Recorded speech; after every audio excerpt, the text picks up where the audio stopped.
Good afternoon. Jai Shri Krishna. Namaskar. Vadakkam. Respected Secretary CIRC CA Chandrakar ji, my elder brother. Today's learned speaker CA Rohit Khandelwal ji. In absentia, respected Chairman CIRC Nilesh Gupta ji. In absentia, CA Atul Agarwal ji, Vice Chairman CIRC, and viewers of this VCM, a very good afternoon to all of you. This is the second day of 9 days capital market and crypto outlook 2022. Yesterday we have with us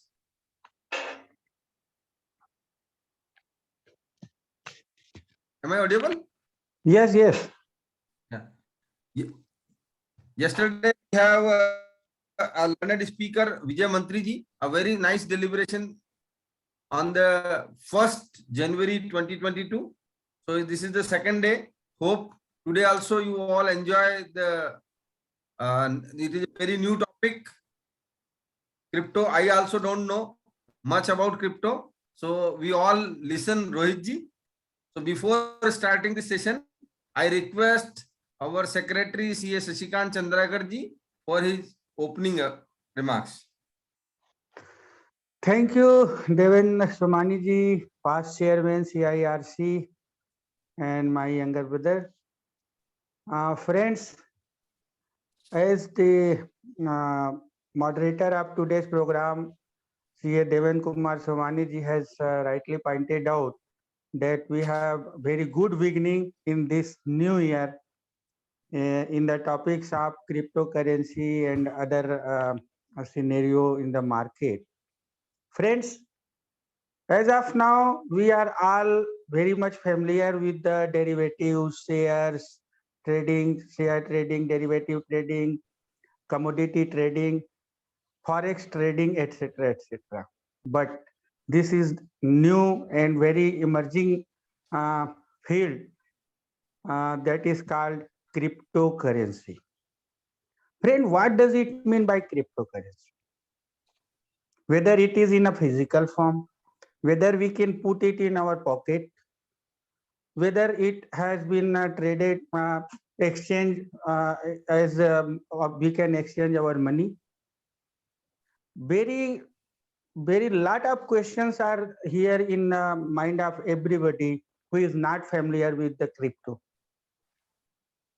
So for this, we have thought that we thought that we should organize such a very useful and a new topic like crypto, new program for it in a platform of CIRC.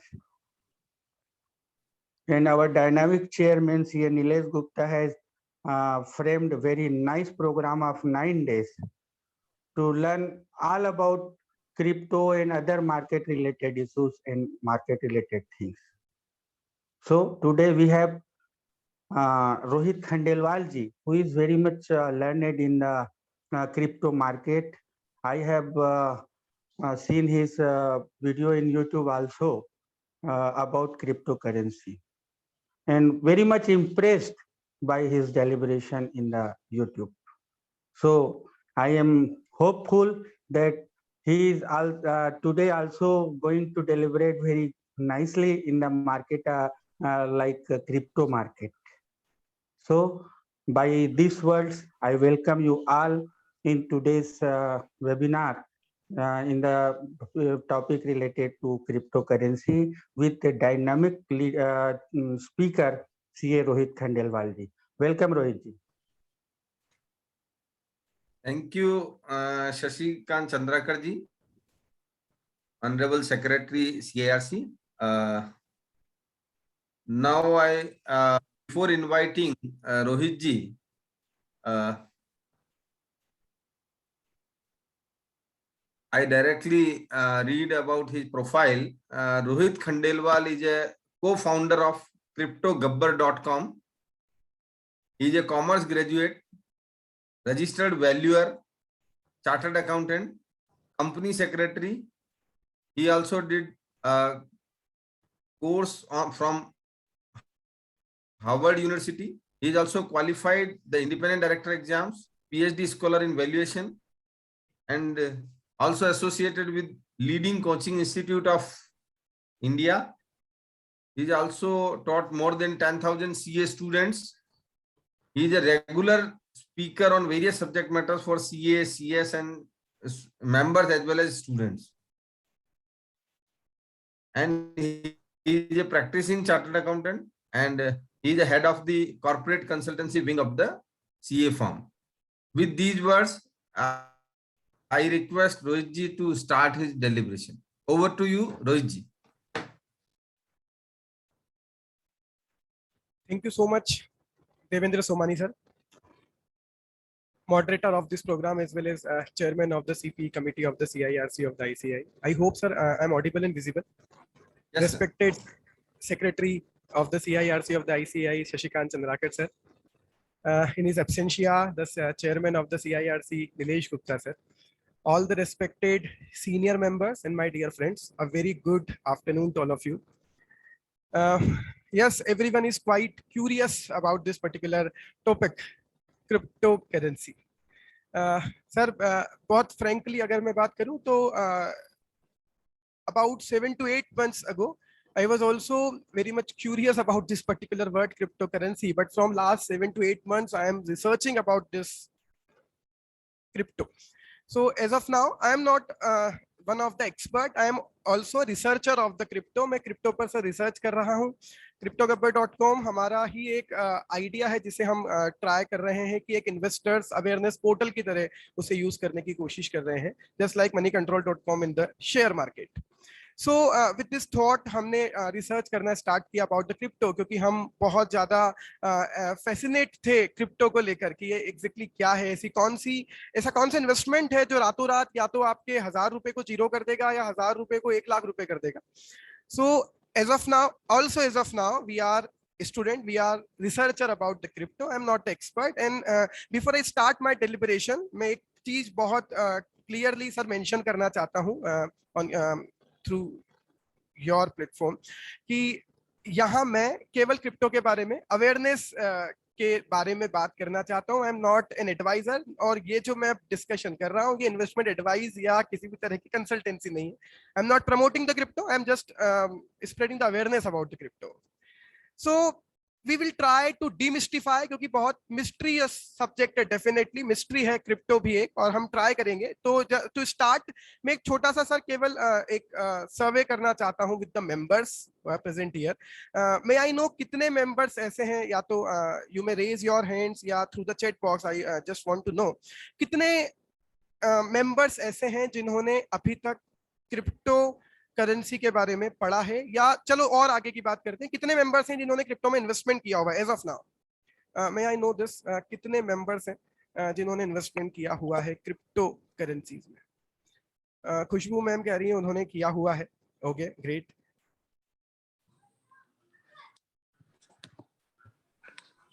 Okay, so mixed response. Thank you so much for your response, क्योंकि मुझे ये समझ में आना चाहिए पहले कि हमें किस एक्सटेंट तक जाना होगा, या हम आज केवल एक बेसिक्स ही डिस्कस करेंगे यहाँ पर.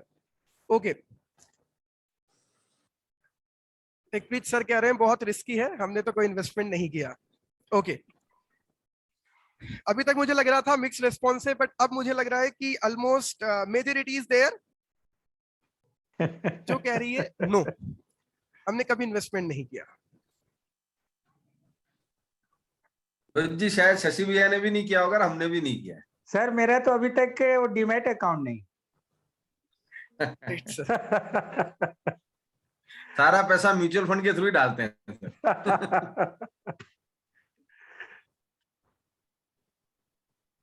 Thank you so much to all of you for your response.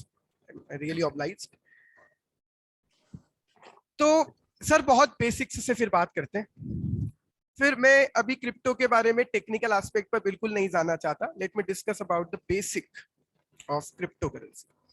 So let's begin with this, then हम आज ट्राई करते हैं आज के सेशन में कि एग्जैक्टली क्रिप्टो करेंसी है क्या, क्रिप्टो करेंसी वर्ड क्यों यूज हुआ, क्या इस चीज के फीचर्स हैं, और इन सब के बारे में बात करते हैं। फिर as and well the moderators और as well as the members permit, हम उस डेप्थ तक जाने की कोशिश करेंगे। So let's start. सर, सबसे पहले before we discuss about the crypto, let us understand about the exchange system of the world. कैसे चलता था वर्ल्ड का एक्सचेंज सिस्टम, कैसे हम ट्रांजेक्शंस किया करते थे, पहले उसके बारे में बात करते हैं। We always heard about it कि सबसे पहले बार्टर सिस्टम चला करता था। I hope sir my screen is visible to all of you. तो हम सब जानते थे कि बार्टर सिस्टम चला करता था, तब कोई करेंसी वाज नॉट देयर, कोई करेंसी नहीं हुआ करती थी। तो for example, if I need wheat, then I need to provide certain type of commodity to the person. तो केवल बार्टर करके चीजें एक्सचेंज हुआ करती थी। पर बार्टर सिस्टम में भी प्रॉब्लम ये थी कि बहुत ज्यादा लिक्विड सिस्टम नहीं हुआ करता था। हर किसी के पास डिजायर्ड क्वांटिटी और डिजायर्ड कमोडिटी, डिजायर्ड क्वालिटी की हो, ये श्योर नहीं होता था। तो फिर ग्रेजुअली ये पूरी वर्ल्ड इकोनॉमी शिफ्ट हुई और फिर हम ट्रांजेक्शंस करने लगे through precious metals like silver, like gold. तो if I need to buy something, then I need to deliver a particular quantity, a particular weight of silver or gold or any other precious metal to the supplier. But फिर वहां भी यही problem थी कि मैं साथ में metals लेकर चलूं, फिर मुझे मेटल्स को भी एक पर्टिकुलर क्वांटिटी में डील करना पड़ेगा। तो अगेन बहुत ज्यादा ये सिस्टम जो था वो कन्वीनियंस यहाँ पर नहीं था। तो फिर हम आए धीरे धीरे, जब इकोनॉमी ग्रेजुअली इंप्रूव होने लगी, then we shifted towards currency. बहुत टाइम बाद हमने स्टार्ट किया कि हर इकोनॉमी की एक करेंसी होगी, प्रिंटेड करेंसी होगी, कॉइन्स हो सकते हैं जिसके थ्रू हमने ट्रांजैक्शंस करने स्टार्ट किए। बट करेंसी में भी बहुत बार चेंजेस आए हैं। शुरुआत में इवन हम भी कभी ऐसा देखा करते थे, सुना करते थे कि शुरुआत में करेंसी बैक्ड बाय गोल्ड हुआ करती थी। Government is required to print a particular quantity of the currency, तो गवर्नमेंट को फिर गोल्ड अपने कहीं ना कहीं रखना पड़ता था सिक्योरिटी के फॉर्म में, कोलेट्रल फॉर्म में। बट 1971 में वर्ल्ड वाइड एक बहुत बड़ा रिफॉर्म आया, चेंज हम इसे कह सकते हैं। और उस चेंज के थ्रू क्या हुआ कि एक नई चीज इजाद हुई वर्ल्ड वाइड, जिसे हमने करना स्टार्ट किया, fiat currency. Fiat is nothing but the currency which is not backed by any type of precious metal like gold or silver, जो शुरुआत में चला करता था। तो 1971 में वर्ल्ड ने विटनेस किया एक नई तरह की करेंसी, जो करेंसी पहले जैसी थी but it is not backed by any type of gold और मेटल। रीजन, शुरुआत में तो हम कहते थे कि अगर गवर्नमेंट ने 10,000 करोड़ रुपए के नोट प्रिंट किए हैं, that means government has put it 10,000 crore rupees gold in the collateral to the central authority like Reserve Bank of India. तो उनके पास हमने इतने अमाउंट का गोल्ड रखा है, तब जाकर हम ये प्रिंट नोट करने में कैपेबल हुए। उस सिस्टम में जब गवर्नमेंट को प्रॉब्लम्स आने लगी तो गवर्नमेंट शिफ्ट हो गई फिएट करेंसी पर। वर्ल्ड वाइड एक नया इवेल्युएशन आया 1971 में, जब हमने कहा कि अब गवर्नमेंट किसी भी तरह की कोई प्रीशियस मेटल्स बैकग्राउंड में नहीं रखेगी, बैकिंग इसकी नहीं होगी। नॉर्मली गवर्नमेंट नोट प्रिंट कर सकती है जितने गवर्नमेंट करना चाहे। फिर वहां डाउट ये आने लगा कि अब गारंटी क्या है, मेरे पास 2,000 रुपए का नोट है, इसके पीछे कुछ बैकिंग अब तो है ही नहीं, it's not backed by any precious metal। तो फिर गवर्नमेंट ने कहना स्टार्ट किया, इस 2,000 रुपए के नोट के पीछे कोई मेटल, कोई प्रीशियस मेटल नहीं है, बल्कि केवल और केवल हमारे वर्ड्स हैं, जिसे हमने कहना स्टार्ट किया गारंटी। तो as of now the currencies are backed by the guarantee of the government, जिसे हम हर एक नोट पर सर देख भी सकते हैं। अगर हम 2,000 रुपए का नोट देखें, अगर आप देख पा रहे हैं, तो सबके नोट पर हमने ये बहुत बार पढ़ा भी है, देखा भी है। आज आप 2,000 के नोट को 2,000 का इसलिए मान लेते हो सर क्योंकि इस पे लिखा हुआ है कि मैं धारक को 2,000 रुपए अदा करने का वचन देता हूं। ये वर्ड्स, ये गारंटी ही बैकिंग है। Now the currency is not backed by any type of precious metal, it's just backed by the words of the government. तो हम शिफ्ट हुए फिएट करेंसी पर। फिएट करेंसी का दौर भी फिर हमने देखा कि धीरे धीरे शिफ्ट होने लगा और हम अब डिजिटल करेंसी पे शिफ्ट हुए यूपीआई के थ्रू। प्लास्टिक मनी पर भी हम शिफ्ट हुए थे, डेबिट कार्ड, क्रेडिट कार्ड के थ्रू हमने बहुत ज्यादा स्वैपिंग एक्सेट्रा की है। प्लास्टिक करेंसी पर शिफ्ट हुए। पेटीएम और इन सब के आने के बाद, स्पेशली डिमोनेटाइजेशन के बाद, हमने डिजिटल करेंसी ज्यादा ट्रेड की है। लेकिन इन तीनों तरह की currency, whether it is backed by gold और फिएट और डिजिटल करेंसी, एक कॉमन चीज होती है sir, these all things are regulated by central bank of the country, that is RBI in our case, Fed Bank in case of US. So all the system is controlled by the regulators, is regulated by RBI in India. अब sir यहां पर कुछ problems है। अगर आपकी money को कोई control कर रहा है, तो हम कह रहे हैं कि हमारी money controlled and handled by bank and financial institution, मैं पैसा बैंक में रखता हूं, बैंक उस पैसे को किसी भी तरीके से यूज कर सकती है, मेरा कोई कंट्रोल नहीं है, और इन केस अगर बैंक में फ्रॉड होते हैं तो definitely I need to suffer that particular loss, thanks to the government की गवर्नमेंट थोड़ी सी बैकिंग रखती है, अदरवाइज बैंक में फ्रॉड हुआ, I can lose my money as well. So हमारी मनी रेगुलेटेड है एज वेल एज कंट्रोल्ड है और यूज्ड बाय बैंक और FI according to their convenience.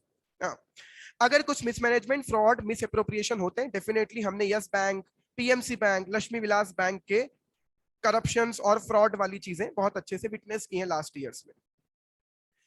तो हो क्या रहा है कि इन तीनों ही तरीके की करेंसीज में कहीं ना कहीं गवर्नमेंट के थ्रू रेगुलेशंस एप्लीकेबल है, और गवर्नमेंट चूंकि इन करेंसी को कंट्रोल कर रही है, मींस गवर्नमेंट कभी भी नए रूल्स लाकर आपके और मेरे राइट्स अफेक्ट कर सकती है। Like in case of demonetisation, government ने 500,000 रुपीज की करेंसी को लीगल टेंडर ही मानने से मना कर दिया था।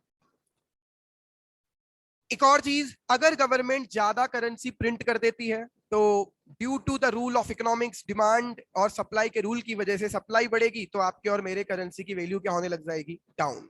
मींस कहीं ना कहीं मेरे पूरे पैसे की वैल्यू, मेरे पूरे पैसे की जो वर्थ है वो डिपेंड करती है गवर्नमेंट के रेगुलेशन पर, गवर्नमेंट के रूल्स पर।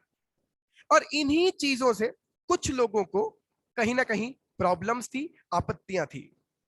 अब होने क्या लगा सर, बहुत समय पहले, बहुत टाइम पहले, एक particular person, I am talking about year 2008, एक पर्सन जिनका नाम यूज किया गया Satoshi Nakamoto.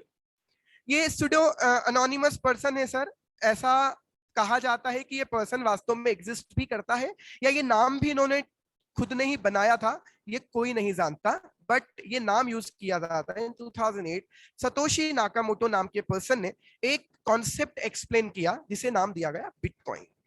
2008 we are talking about. 2008 में सतोशी नाकामोटो नाम के पर्सन ने बिटकॉइन को एक्सप्लेन किया था, और एक्सप्लेन करने का सर तरीका देखना, आपको समझ में आएगा यहीं से कि क्या इंटेंशन रहा होगा इस तरह के लोगों का। What was the intention? वो कहते हैं version of electronic cash that would allow payment to be sent directly. Sir, please notice this particular word. हम पेमेंट डायरेक्टली भेजना चाहते हैं। आप कहते हो हम तो पेमेंट आज भी डायरेक्टली भेजते हैं। जब मैं अपनी यूपीआई से किसी दूसरे यूपीआई में पैसा ट्रांसफर करता हूं सर, उस समय बैंक या एफआई बीच में है। हम चाहते हैं हम पैसा डायरेक्टली एक दूसरे को भेजें without going through a financial institution. That was the basic idea behind the generation of behind the scene, जो हम कह सकते हैं बिटकॉइन के पीछे का आइडिया था। विदाउट द इंटरप्शन और without the intervention of the bank as well as FI, हम किसी पेमेंट को डायरेक्टली भेजना चाहते थे, और इस इंटेंशन के साथ बिटकॉइन क्रिएट किया गया 2008 में। नाम दिया गया जिस पर्सन के ऊपर ये बात की जाती है कि इन्होंने क्रिएट किया है, सतोशी नाकामोटो। और तब से सर इस वर्ल्ड में स्टार्ट हुई एक करेंसी जिसे कहा जाने लगा क्रिप्टो करेंसी। नथिंग, एक ऐसी करेंसी जो कहीं ना कहीं एनक्रिप्टेड वे में है, क्रिप्टोग्राफी यूज करके जिसे क्रिएट किया गया, मींस जिसे क्रिएट किया गया है through information technology, through the base of IT. जो करेंसी हम क्रिएट कर रहे हैं उसे हम कह रहे हैं क्रिप्टो करेंसी, जिसका फिजिकल कोई एग्जिस्टेंस नहीं है, वर्चुअल करेंसी है। सो क्रिप्टो करेंसी तक हम पहुंचे कैसे, वो मैंने आपको अब बताया। अब क्रिप्टो करेंसी के बारे में डिटेल में बात करना स्टार्ट करते हैं। I would like to have input from all the respected members, क्योंकि मैंने पहले ही क्लियर किया मैं एक्सपर्ट नहीं हूँ क्रिप्टो का, I am also student of the crypto, I am also the researcher of the crypto. तो आपके inputs definitely I would like to take, और डेफिनेटली जो भी डाउट्स आपके होंगे हम लास्ट में लेने की कोशिश करेंगे। although I am not expert but I would like to have your inputs also. So crypto के बारे में जो सबसे इंटरेस्टिंग बात निकल कर आई वो पहली चीज कि डिजिटल असेट है, it's not in physical form, as well as central bank या एफआई का कोई कंट्रोल नहीं है. This is the only reason we regularly talk about to ban और to declare the illegal all the type of crypto currency. हम बात इसलिए करते हैं क्योंकि गवर्नमेंट का, सेंट्रल बैंक का इन करेंसीज पर कोई कंट्रोल नहीं है, इनकी रेट्स पर, इनके इश्यू करने की चीजों पर. As of now there is no regulation as well as control of the government as well as the central bank like RBI. But क्या क्रिप्टो करेंसी इनवैलिड है, इलीगल है ट्रेड करना? ऐसे बहुत से डाउट डेफिनेटली मेंबर्स को होंगे, हम इन सब की बात करेंगे. ग्लोबल फाइनेंशियल क्राइसिस का ही टाइम था 2008 जब क्रिप्टो करेंसी की हम बात कर रहे हैं, कोलैप्स हुई थी लेमन ब्रदर्स. तो वो भी मैं इसलिए इनपुट आपको देना चाहता हूं क्योंकि हमारा इंटेंशन यही है क्रिप्टो करेंसी के पीछे कि बैंक्स हमारे पैसे को गलत तरीके से यूज करें या इकोनॉमी में प्रॉब्लम हो, उससे मेरी करेंसी की वैल्यू अफेक्ट नहीं होनी चाहिए. तो 2008 के अराउंड ही ग्लोबल फाइनेंशियल क्राइसिस वर्ल्ड ने विटनेस किए और उस समय एक नया कॉन्सेप्ट लेकर आया गया, क्रिप्टो करेंसी. नाउ अब क्रिप्टो करेंसी के साथ साथ एक सबसे नया वर्ड जुड़ने लगता है, ब्लॉकचेन. एक और चीज मैं क्लियर कर दूं sir, crypto currency is not all about bitcoin. Crypto currency far ahead than crypto bitcoin. Bitcoin से आगे भी बहुत सारा जहान है क्रिप्टो करेंसी में, और क्रिप्टो करेंसी में ब्लॉकचेन के आगे और भी टेक्नोलॉजी है. बट दो चीजें बहुत ज्यादा यूज की जाती हैं, bitcoin as well as blockchain. Will definitely talk about the blockchain in the current discussion. हम सबसे पहले ब्लॉकचेन पर आने के लिए एक छोटा सा डिस्कशन और करते हैं. अगर आप बिटकॉइन को देखेंगे तो बिटकॉइन जिस तरह से क्रिएट किया गया कि हम डायरेक्टली पेमेंट सेंड करना चाहते हैं किसी दूसरे पर्सन को, तो हमने कहीं ना कहीं पैरेलल इकोनॉमिक सिस्टम क्रिएट करके खड़ा कर दिया है कि आपको अब ट्रांजैक्शन करना है तो रुपी की जगह, डॉलर की जगह आप बिटकॉइन में भी कर सकते हो. यह भी बहुत ज्यादा डाउट पूछा जाता है कि क्या बिटकॉइन एक लीगल टेंडर है, क्या बिटकॉइन मैं यूज कर सकता हूं, किसी को भी मुझे पैसे का पेमेंट करना है, मुझे कुछ मर्केंटाइज खरीदना है, मुझे कुछ गुड्स खरीदना है किसी शॉपकीपर से, whether I can deliver him bitcoin and can by the product, yes और नो? तो कुछ लोगों का कहना होता है कि नहीं ऐसा अलाउड नहीं है. बट सर मेरे नॉलेज में अगर बात करूं तो इसमें कुछ इलीगलिटी जैसा नहीं है. बार्टर सिस्टम तो पहले भी चला करता था.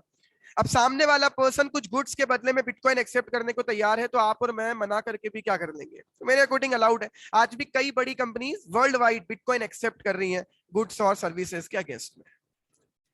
सो यहां पर जो समझने वाली बात है, मैं एक एग्जांपल और देता हूं सर. जब बिटकॉइन स्टार्टिंग में बहुत नया नया था, तब एक पर्सन ने ऑफर किया था कि मैं अपने बिटकॉइंस के बदले में पिज्जा खरीदना चाहता हूं. तो ये बहुत पॉपुलर स्टोरी बन गई है पूरे बिटकॉइन या क्रिप्टो करेंसी वर्ल्ड में. एक पर्सन ने अपनी इच्छा जाहिर की थी कि आई ऑर्डर विद बिटकॉइन, मेरे पास बिटकॉइन है. तब बिटकॉइन की वैल्यू बहुत कम हुआ करती थी. उस पर्सन ने कहा कि मैं फॉर एग्जांपल 10,000 बिटकॉइन ऑफर कर रहा हूं 2 पिज्जा खरीदने के लिए, क्या कोई मुझे पिज्जा बेचना चाहेगा? तो एक पर्टिकुलर पर्सन ने, एक पर्टिकुलर शॉपकीपर ने 2 पिज्जा उन्हें डिलीवर किए और 10,000 बिटकॉइन उस पर्सन ने पिज्जा डिलीवर करने वाले पर्सन को दे दिए. सर ये रियल केस है. अब सर आप सोचे वो 10,000 बिटकॉइन तब दिए थे, अगर हम उसकी आज के रेस्पेक्ट में बात करें तो सर एक बिटकॉइन करीब करीब 40 लाख रुपए की वर्थ रखता है. और उस पर्सन ने किसी समय पर जब बिटकॉइंस 0.00 या ऐसी कोई वैल्यू रखता था, उस वक्त 10,000 बिटकॉइन के बदले में 2 पिज्जा खरीदे थे. आज उस पर्सन की आप हालत सोच लें, उसने 2 पिज्जा कितने रुपए के खाए. चलिए, तो इन एनी वे हम कह रहे हैं कि बिटकॉइन लीगल टेंडर भले ही नहीं है, बट कोई पर्सन इसे एक्सेप्ट तो कर सकता है. एक ऑल्टरनेट फाइनेंशियल सिस्टम हमने खड़ा कर दिया है, and totally based on cryptography, software technology, and definitely outside the control of the third party. अब कई लोगों को डर ये है रोहित, जब डीमैट अकाउंट में शेयर्स होते हैं ना तो फ्रॉड होने के चांसेस लगते हैं. लोगों ने फिजिकल शेयर्स में फ्रॉड कर दिए थे, फॉर्जरी से सिग्नेचर करके लोगों ने शेयर ट्रांसफर करवा लिए. ये कौन सी नई चीज है जो दिख भी नहीं रही, जिस पर हमारा कोई कंट्रोल भी नहीं है, सब कुछ ऑनलाइन और आईटी के थ्रू चल रहा है. क्या पता यहां और ज्यादा फ्रॉड हो जाए, कोई ट्रांजेक्शंस को टेम्पर कर दे, सिस्टम के साथ कहीं ना कहीं छेड़छाड़ कर दे. सर उसकी बात करने के लिए अब हम चलते हैं क्रिप्टो करेंसी या स्पेशली बिटकॉइन की बैकबोन पर, जिसे कहा जाता है, टेक्नोलॉजी का नाम है जिसको हम बहुत ज्यादा एनलार्ज करने की कोशिश कर रहे हैं, इवन गवर्नमेंट कोशिश कर रही है उसे यूज करने की, जिस टेक्नोलॉजी को आप और हम जानते हैं सर इस नाम से ब्लॉकचेन टेक्नोलॉजी। बहुत पॉपुलर वर्ड, ब्लॉकचेन को समझने की कोशिश करते हैं सर। ब्लॉकचेन क्या है सर? ये मैंने इसको ट्राई किया है समझाने का। ये चारों अपने आप में ब्लॉक्स हैं जो चेन के थ्रू एक दूसरे से कनेक्टेड है। तो एक वर्ड हम ट्राई कर रहे हैं समझने का, ब्लॉकचेन। ब्लॉक क्या होता है और ये टेक्नोलॉजी क्या है? सर ब्लॉक क्या है? ब्लॉक एक डेटा बैंक है सर। ब्लॉक एक डेटा है, डेटा बैंक। अब कुछ देर ब्लॉकचेन समझते हैं सर, फिर दोनों को कनेक्ट करेंगे। ब्लॉक चेन के अंदर ब्लॉक एक डेटा है और सारे ब्लॉक चेन के थ्रू मींस कनेक्टेड है एक दूसरे ब्लॉक से आगे से आगे।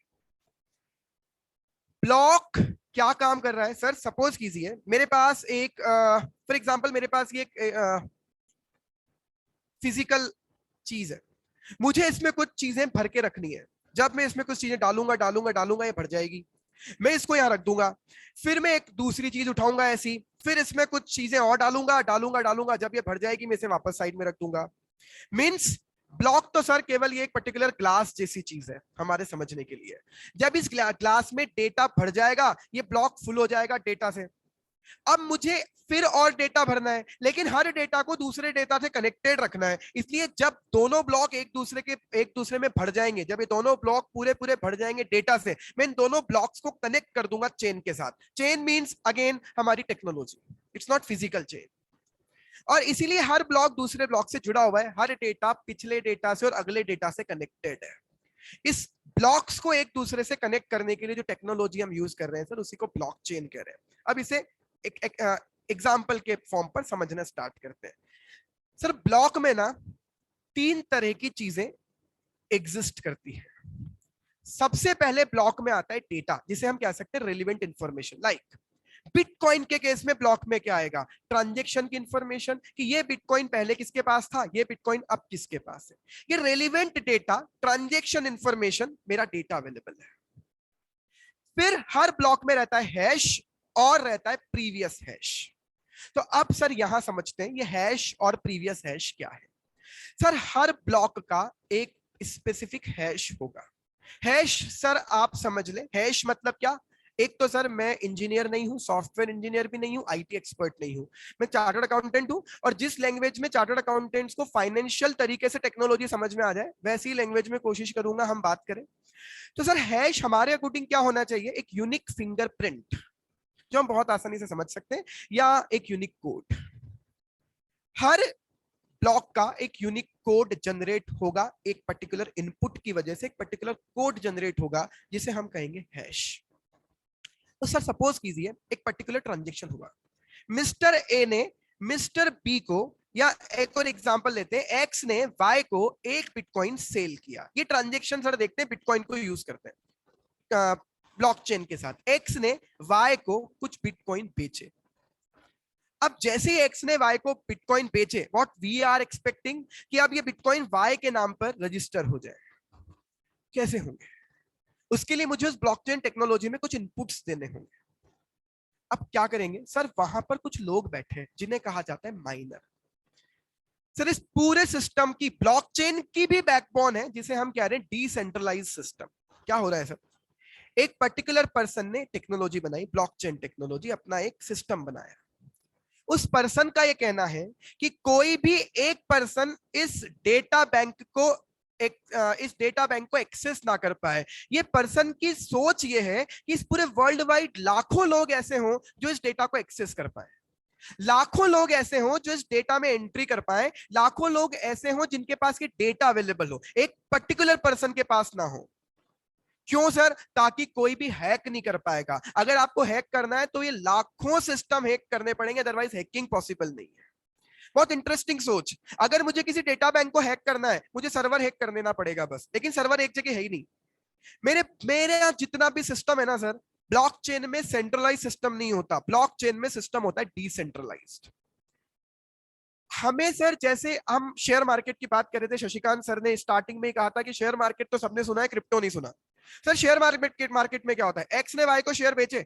अब हम वेट करते हैं किसी क्लियरिंग कॉर्पोरेशन वाले क्लियरिंग मेंबर का। क्लियरिंग मेंबर क्या करता है, पहले क्लियरिंग करता है, फिर सेटलमेंट करता है। देखता है कि एक्स ने वाई को 10,000 शेयर बेचे रिलायंस के, तो वो क्या करेगा, एक्स के डीमैट अकाउंट से डेबिट करेगा और वाई के डीमैट अकाउंट में क्रेडिट कर देगा 10,000 शेयर। ये काम है क्लियरिंग कॉर्पोरेशन वाले क्लियरिंग मेंबर का। अब सर यहां भी तो एक क्लियरिंग करने वाला मेंबर चाहिए ना, जो सबसे पहले ये क्लियर करे कि ट्रेड हुआ है या नहीं हुआ है, क्या ये ट्रांजेक्शन वैलिड है, और अगर वैलिड है तो उसका इफेक्ट देना है। मतलब यहां भी क्लियरिंग और सेटलमेंट तो करना है सर। अब उसके लिए ब्रोकर नहीं होते, उनको कहा जाता है माइनर। माइनर के दो काम है।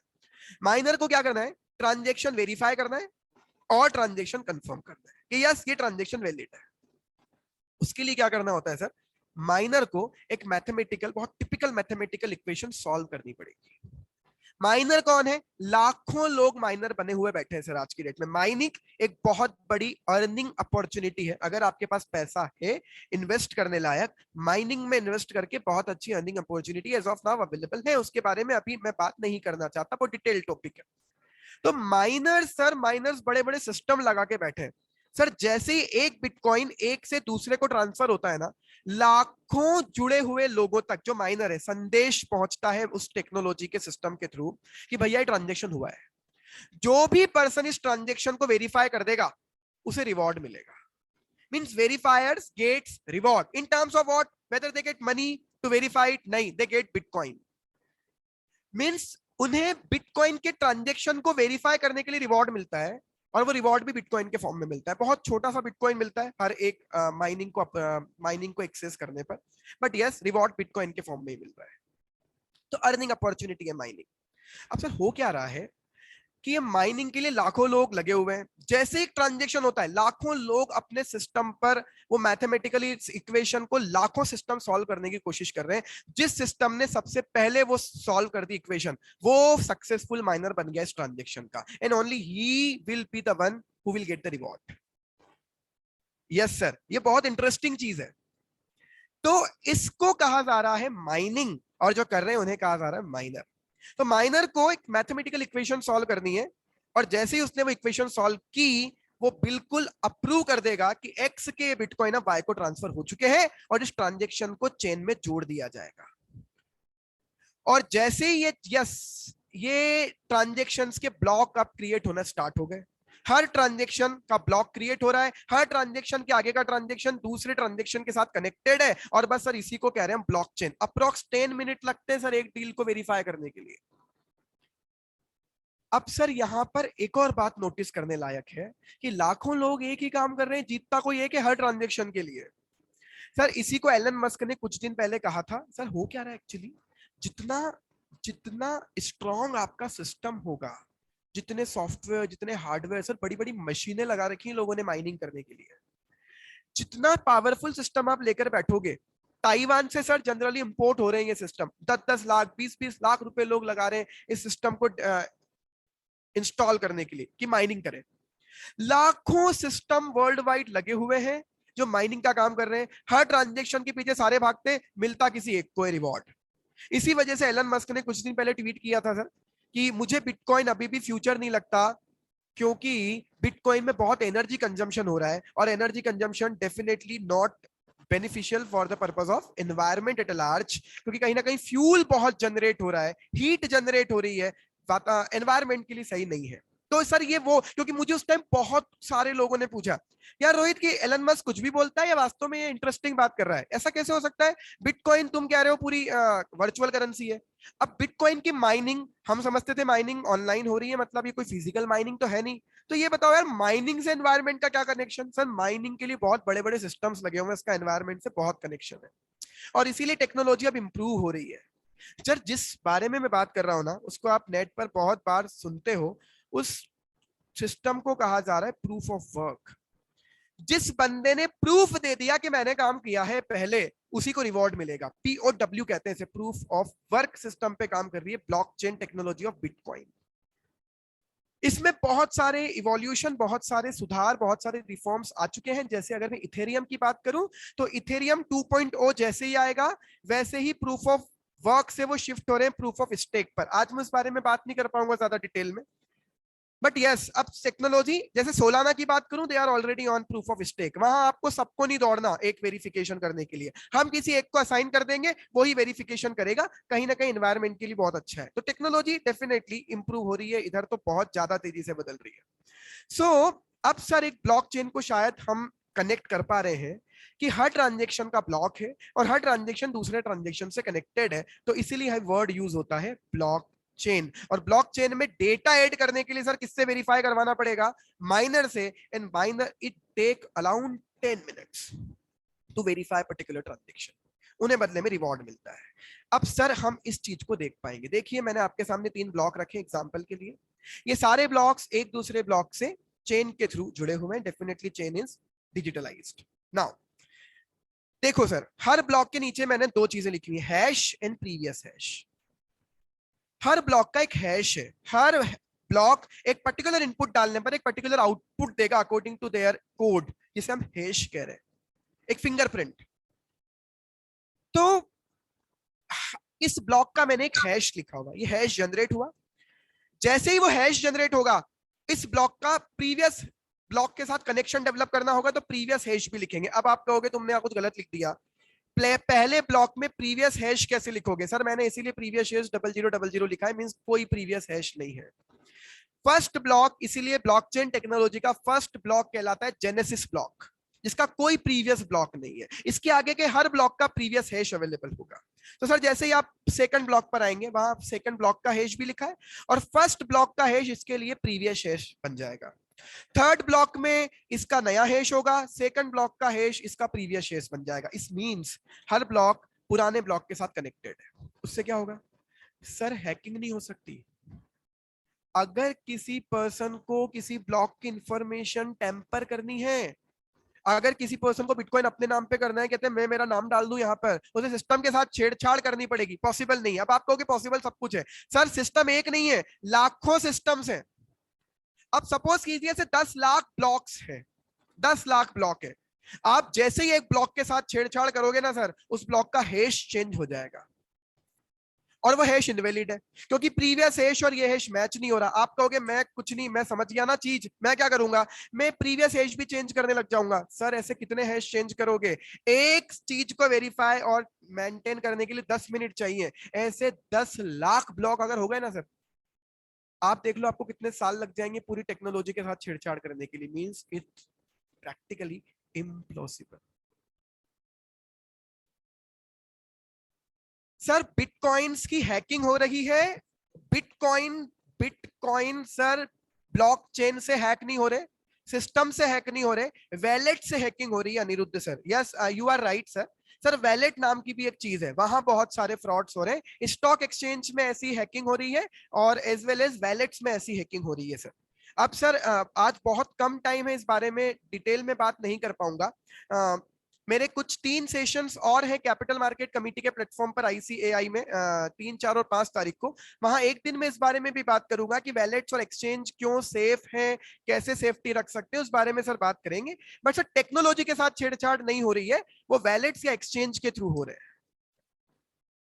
राइट। सो ये है सर ब्लॉकचेन टेक्नोलॉजी। अब इस ब्लॉकचेन टेक्नोलॉजी को सर मैं अगर थोड़ा सा समराइज करूं, तो ये बिटकॉइन पूरी सेफ करेंसी है सर, क्योंकि इसको हैक करना पॉसिबल नहीं है। और दूसरी बात सर, मजेदार बात, ये ट्रांजैक्शन ट्रैक नहीं कर सकते आप। किससे किसको गया ये किसी को नहीं पता सर। गवर्नमेंट केवल तभी पता लगा सकती है जब आपने अपने अकाउंट से क्रिप्टो एक्सचेंज में 10,000 रुपए ट्रांसफर किए, तब गवर्नमेंट को पता चला आपने क्रिप्टो करेंसी में इन्वेस्टमेंट किया है। जिस दिन आपने बिटकॉइन बेचे, रुपीज में ट्रांसफर करवाए, उस दिन गवर्नमेंट को पता चलना है। अदरवाइज आप बिटकॉइन कितने ही बेचते जाओ सर, कहीं ना कहीं ट्रांजैक्शन की ट्रैकिंग केवल सिस्टम ओनर्स के पास है और किसी के पास नहीं है। गौतम सर का डाउट आ रहा है वजीरेक्स एक्सेट्रा का रोल क्या है? सर वजीरेक्स, कॉइन स्विच, ये सारे क्रिप्टो एक्सचेंजेस है। ये क्रिप्टो एक्सचेंजेस है, जैसे स्टॉक एक्सचेंज हुआ करते हैं। मैं ट्रेडिंग कहाँ करूंगा सर? तो ये क्रिप्टो एक्सचेंजेस हैं, जहां डेफिनेटली आपको पहले पैसे जमा करवाने होते हैं, फिर उसके थ्रू आपको ट्रेडिंग करनी होती है। सर ट्रेडिंग का अगेन 2 से 3 घंटे का सेशन हमें रखना पड़ता है कि समझाने के लिए कि ट्रेडिंग कैसे हो रही है। आई एम एक्सट्रीमली सॉरी, मेरे पास टाइम बहुत ही ज्यादा कम है और मुझे ट्राई करना है कि हम एटलीस्ट आज क्रिप्टो की बेसिक चीजें क्लियर कर लें, but definitely I am very happy कि आप लोग चीजें एक्सप्लोर कर रहे हो। Sir WazirX, coin DCX, coin switch Kuber, yes sir you are very right, आज इनके आज छापे भी पड़े हैं सर जीएसटी के, क्योंकि सर इनको क्रिप्टो करेंसीज में ट्रेडिंग के लिए कमीशन मिल रहे हैं, commission is subject to 18% GST, तो डेफिनेटली वो है अपनी जगह। सर ये ट्रेडिंग प्लेटफॉर्म्स पर कितना विश्वास किया जा सकता है, ये तो मैं नहीं बोल पाऊंगा सर कि how trustful they are, but sir इतना सा जरूर कहूंगा कि इसी ट्रस्ट को खत्म करने, इसी ट्रस्ट को बाईपास करने के लिए व्हाट वी डू, हम क्रिप्टो एक्सचेंज के थ्रू ट्रेडिंग करते हैं। सर ट्रेडिंग का कोई और ऑप्शन तो है नहीं, हमें क्रिप्टो एक्सचेंज के थ्रू ही जाना है। सर उसका एक अच्छा तरीका है कि आप ये पैसा वैलेट में ट्रांसफर कर ले, पैसा मींस करेंसी, क्रिप्टो वैलेट्स भी होते हैं सर, मेटामास्क है ना, ट्रस्ट वैलेट, सर ऐसे बहुत सारे क्रिप्टो वैलेट्स। तो हमें क्या करना चाहिए सर कि अगर हमें डर है कि यार यहाँ से हैकिंग वैकिंग ना हो जाए और यहाँ से मेरे बिटकॉइन बाहर ना हो जाए, तो सर उसका सबसे अच्छा तरीका है wallet. Wallet are at utmost safety, wallet बहुत सेफ है सर। वैलेट ऐसा ही हो गया जैसे कि पैसा बैंक में नहीं है, आपके पर्स में रखा हुआ है। अब सर पर्स आप कहीं रखकर भूल गए तो वो प्रॉब्लम हो जाएगी। इट मींस वैलेट का एक पासवर्ड होता है, वैलेट की एक की होती है, वो हमें बहुत अच्छे से ध्यान रखनी है। सर एक केस हो चुका है, एक पर्सन के करीब करीब 10,000 करोड़ रुपए की क्रिप्टो करेंसी उसके वैलेट में थी, वो वैलेट की भूल गया और वो रीसेट भी नहीं कर पा रहा है, उसको कुछ भी नहीं पता है। अब सर वो सब गया। इसलिए ट्रेडिंग के सेशन सर मैं लेता हूं कि कैसे ट्रेडिंग करनी चाहिए, तो सर एक्सचेंज से बेटर है हम उस पैसे को ट्रांसफर कर लें, कॉइन को ट्रांसफर कर लें वैलेट्स में। तो मेटामास्क, ट्रस्ट वैलेट करके कुछ वैलेट्स हैं सर जिनमें आप अकाउंट बनाएं और यहां से बिटकॉइन आप उधर ट्रांसफर करके रखें, दे आर एटमोस्ट सेफ्टी। दूसरी बात सर, इनकी की, इनके पासवर्ड, इनके आईडी आप बिल्कुल नोट करके रखें अपनी पर्सनल डायरी में, या सर इनकी फोटोकॉपी करवा के लेमिनेशन करवा के अपने ऑफिस में रख लें, क्योंकि अगर आप ये भूल गए पासकोड और की तो बहुत प्रॉब्लम होती है। तो ये चूंकि आपने पूछा सर इसलिए मैं उधर डेप्थ में चला गया, अदरवाइज मैं अभी भी वापस क्रिप्टो करेंसी के बेसिक्स पर आता हूँ। तो सर ये भी हमने कहीं ना कहीं भी सीख ही लिया कि बिटकॉइंस के जो ट्रांजेक्शन्स हैं वो एक पर्टिकुलर सिस्टम पर स्टोर नहीं हो रहे, वो थाउजेंड्स ऑफ सिस्टम्स पर सेव हो रहे हैं, और इसीलिए सिस्टम को हैक करना है तो आपको हजारों लाखों सिस्टम को हैक करना पड़ेगा, जो कि प्रैक्टिकली पॉसिबल नहीं। मिस्ड वैलेट से मनी कैसे आ सकती है सर? वैलेट वालों से आपको अगर सब कुछ उसे कह सकते हैं ना रीसेट होकर मिल जाए, if you are lucky enough, और सब कुछ रीसेट होकर मिल जाए तो all the best. Otherwise sir फिर वैलेट की आप भूल गए, पासकोड भूल गए, कौन सा मोबाइल नंबर है, सर अच्छा तरीका तो ये होता है कि अपने वैलेट को आप गूगल ऑथेंटिकेटर के साथ मर्ज करके रखें। अदरवाइज सर आपका मोबाइल गुम गया, अब वैलेट तो उसमें था, फिर आप वापस इसमें वैलेट डाउनलोड करोगे तो ये मोबाइल दूसरा बता देगा। तो सर गूगल ऑथेंटिकेटर सर बहुत भयंकर टेक्नोलॉजी है इधर, तो हमें अगर यहाँ ट्रेडिंग करनी है तो टेक्नोलॉजी के साथ में रहकर चलना होगा। तो सर पहली चीज जो मैंने आपको बताई, एक्सचेंज से ट्रांसफर कर लें वैलेट में, वैलेट को आप कनेक्ट करके रखें सर गूगल ऑथेंटिकेटर से। तो in case you miss your mobile, unfortunately आप नए मोबाइल में डाउनलोड करेंगे तो गूगल ऑथेंटिकेटर से आप उधर जाएंगे तो वो आपको पहचान लेगा और वो आपको एक्सेस करने देगा आपके वैलेट को। तो ये सारी चीजें sir we should keep in mind. चलिए तो सर हमने फाइनली ये सीख लिया कि हर ब्लॉक में 3 चीजें, data, relevant information means hash means code, और पुराने ब्लॉक का कोड, उसी तरह से ये सारी ब्लॉक्स एक दूसरे से कनेक्टेड है ना। इस बारे में सर मैं जरूर बात करना चाहता हूं, क्या बिटकॉइन इंडिया में लीगल है, इलीगल है? Sir as of now India में बिटकॉइन इलीगल नहीं है। आरबीआई ने जरूर 2018-19 में कहा था कि सच मिस्ड वैलेट की मनी किसको मिलेगी? सर जितना मैं समझ पाया ये स्विस अकाउंट की तरह हो गए कि एक बार अगर ऑनर की डेथ हो गई तो वो पैसा खत्म हो गया, वो किसी के पास भी नहीं है। उधर तो फिर भी लाइक बैंक के पास रखा हुआ है, ये अनक्लेम्ड है सर, फिर चीजें अनक्लेम्ड है sir, who will get money? Mystery है सर, इसे मैं अभी डीमिस्टिफाई नहीं कर पाऊंगा कि ये मनी कहां गई। डेफिनेटली सर वो भी उस वैलेट को एक्सेस नहीं कर पा रहे क्योंकि उनके पास भी वो की नहीं है, वो प्राइवेट की है जो आपके पास ही रहती है। यस सर, प्राइवेट की पब्लिक की 2 तरह की चीजें। तो मुझे तो ऐसा ही लगता है कि जब तक उसको कोई हैक ना कर ले वो कहीं भी नहीं है, या तो कोई आपका वैलेट हैक कर ले, अदरवाइज सर वो किसी के भी पास नहीं है। यस सर डेफिनेटली, इसीलिए रिस्की है, बट सर डेफिनेटली टेक्नोलॉजी हमेशा रिस्की ही रही है, टेक्नोलॉजी के साथ में 7 कदम मिलाकर तो उसे चलना ही पड़ता है, नो ऑफेंस। आरबीआई ने सर कभी कोशिश की थी 18-19 में, बैंक्स को मना किया था कि don't extend the banking services to the crypto trader as well as crypto exchange, but बहुत भूचाल आया फिर। और 2020 में ये मैटर जब सुप्रीम कोर्ट सुन रही थी, तो सुप्रीम कोर्ट का डिसीजन 2020 में आया था और सुप्रीम कोर्ट ने बैंकिंग बैन को क्रैश कर दिया था। सुप्रीम कोर्ट ने कहा था बैन लगा देना आपको, लगाओ, उसके लिए लॉ लेकर आओ, unless until you come with the law you can not declare the illegality of the crypto currency. तो sir as of now India में बिटकॉइन में डील करना इलीगल नहीं है।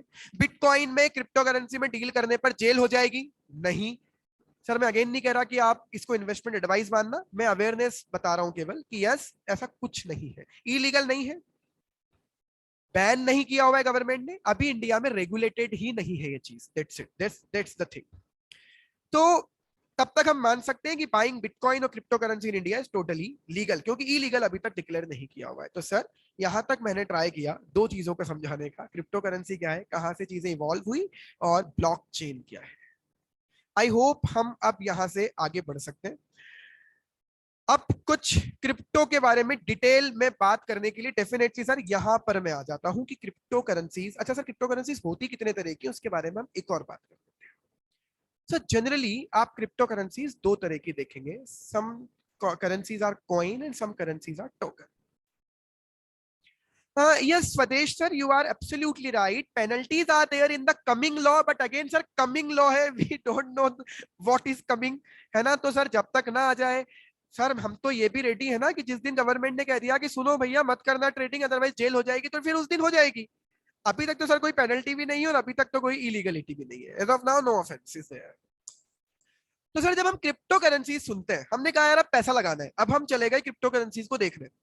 तो कुछ करेंसी को कॉइन कहा जाता है, कुछ करेंसी को टोकन कहा जाता है। अच्छा सर एक और चीज मैं आपको बता दूं, करेंसी वर्ड यूज जरूर किया है बट ये कोई करेंसीज नहीं है। अगर आप मेरा ओपिनियन माने, जितना मैं अब तक अपनी रिसर्च से चीजें जान पाया हूं, ये सर करेंसी नहीं है। No, it's not currency, it's asset. इसीलिए सर आज की डेट में आप देखना जितने भी अच्छे रिसर्चर हैं, ब्लॉग राइटर्स हैं, ब्लॉगर्स हैं, वो सब लोग क्रिप्टो करेंसी की जगह क्रिप्टो असेट वर्ड यूज कर रहे हैं। And these are not currencies, क्योंकि लीगल टेंडर थोड़ी है ये कि आप बिटकॉइन टू बिटकॉइन ट्रांजेक्शन करने लग जाओ, चीजों की जगह बिटकॉइन देने लग जाओ। तो डेफिनेटली हमें इसे करेंसी की जगह असेट मानना चाहिए। इसीलिए आजकल एक वर्ड बहुत ज्यादा चल रहा है, क्रिप्टो करेंसी की जगह क्रिप्टो असेट। ना हम चले गए क्रिप्टो करेंसी को खरीदने, सर दो तरह की मिलेंगी, कुछ कॉइन होंगे, कुछ टोकन होंगे। अब ओके, एक क्वेश्चन आया है सर, कितनी क्रिप्टो करेंसीज हैं? सर 16,000 से भी ज्यादा। यस सर, 16,000 से भी ज्यादा प्रोडक्ट अवेलेबल है मार्केट में क्रिप्टो करेंसी के नाम पे। अब सर आपने पूछ लिया तो मैं इसको भी बात बता देता हूं सर, हर कोई क्रिप्टो करेंसी का बंदा एक्चुअल काम नहीं कर रहा। हमें क्या देखकर इन्वेस्ट करना चाहिए वो मेरा सब्जेक्ट मैटर अभी तो नहीं है, बट सर ये जरूर हमें देख लेना चाहिए कि जिस करेंसी पे आप इन्वेस्टमेंट करने जा रहे हो उसके पीछे थॉट ऑफ माइंड क्या है और at what project they are working.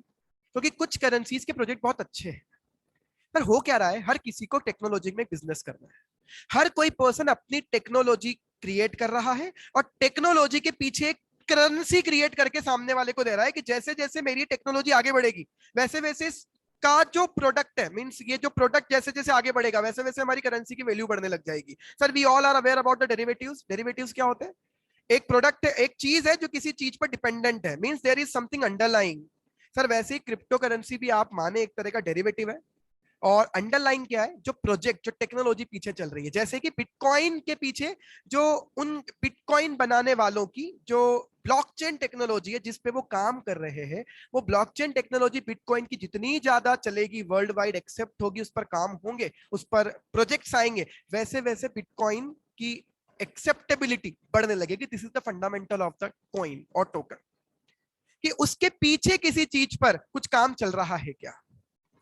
Sir तीन चार बहुत पॉपुलर करेंसीज है, जैसे बिटकॉइन के पीछे ब्लॉकचेन टेक्नोलॉजी, इथेरियम के पीछे भी सर ब्लॉकचेन टेक्नोलॉजी, इथेरियम की अपनी खुद की ब्लॉकचेन है, उनकी ब्लॉकचेन भी बहुत अच्छे से काम कर रही है। अब तो इथेरियम 2.0 आ रहा है जिसमें वो प्रूफ ऑफ वर्क खत्म कर देंगे, प्रूफ ऑफ स्टेक पर चले जाएंगे, जो आज अगेन हमारा सब्जेक्ट मैटर नहीं है।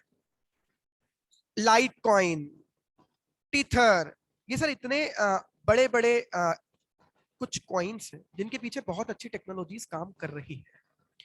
अब सर जब आप कॉइन देखने जाते हो, क्रिप्टो करेंसीज देखने जाते हो, दो तरह के नाम सुनने को मिलते हैं, कॉइन या टोकन।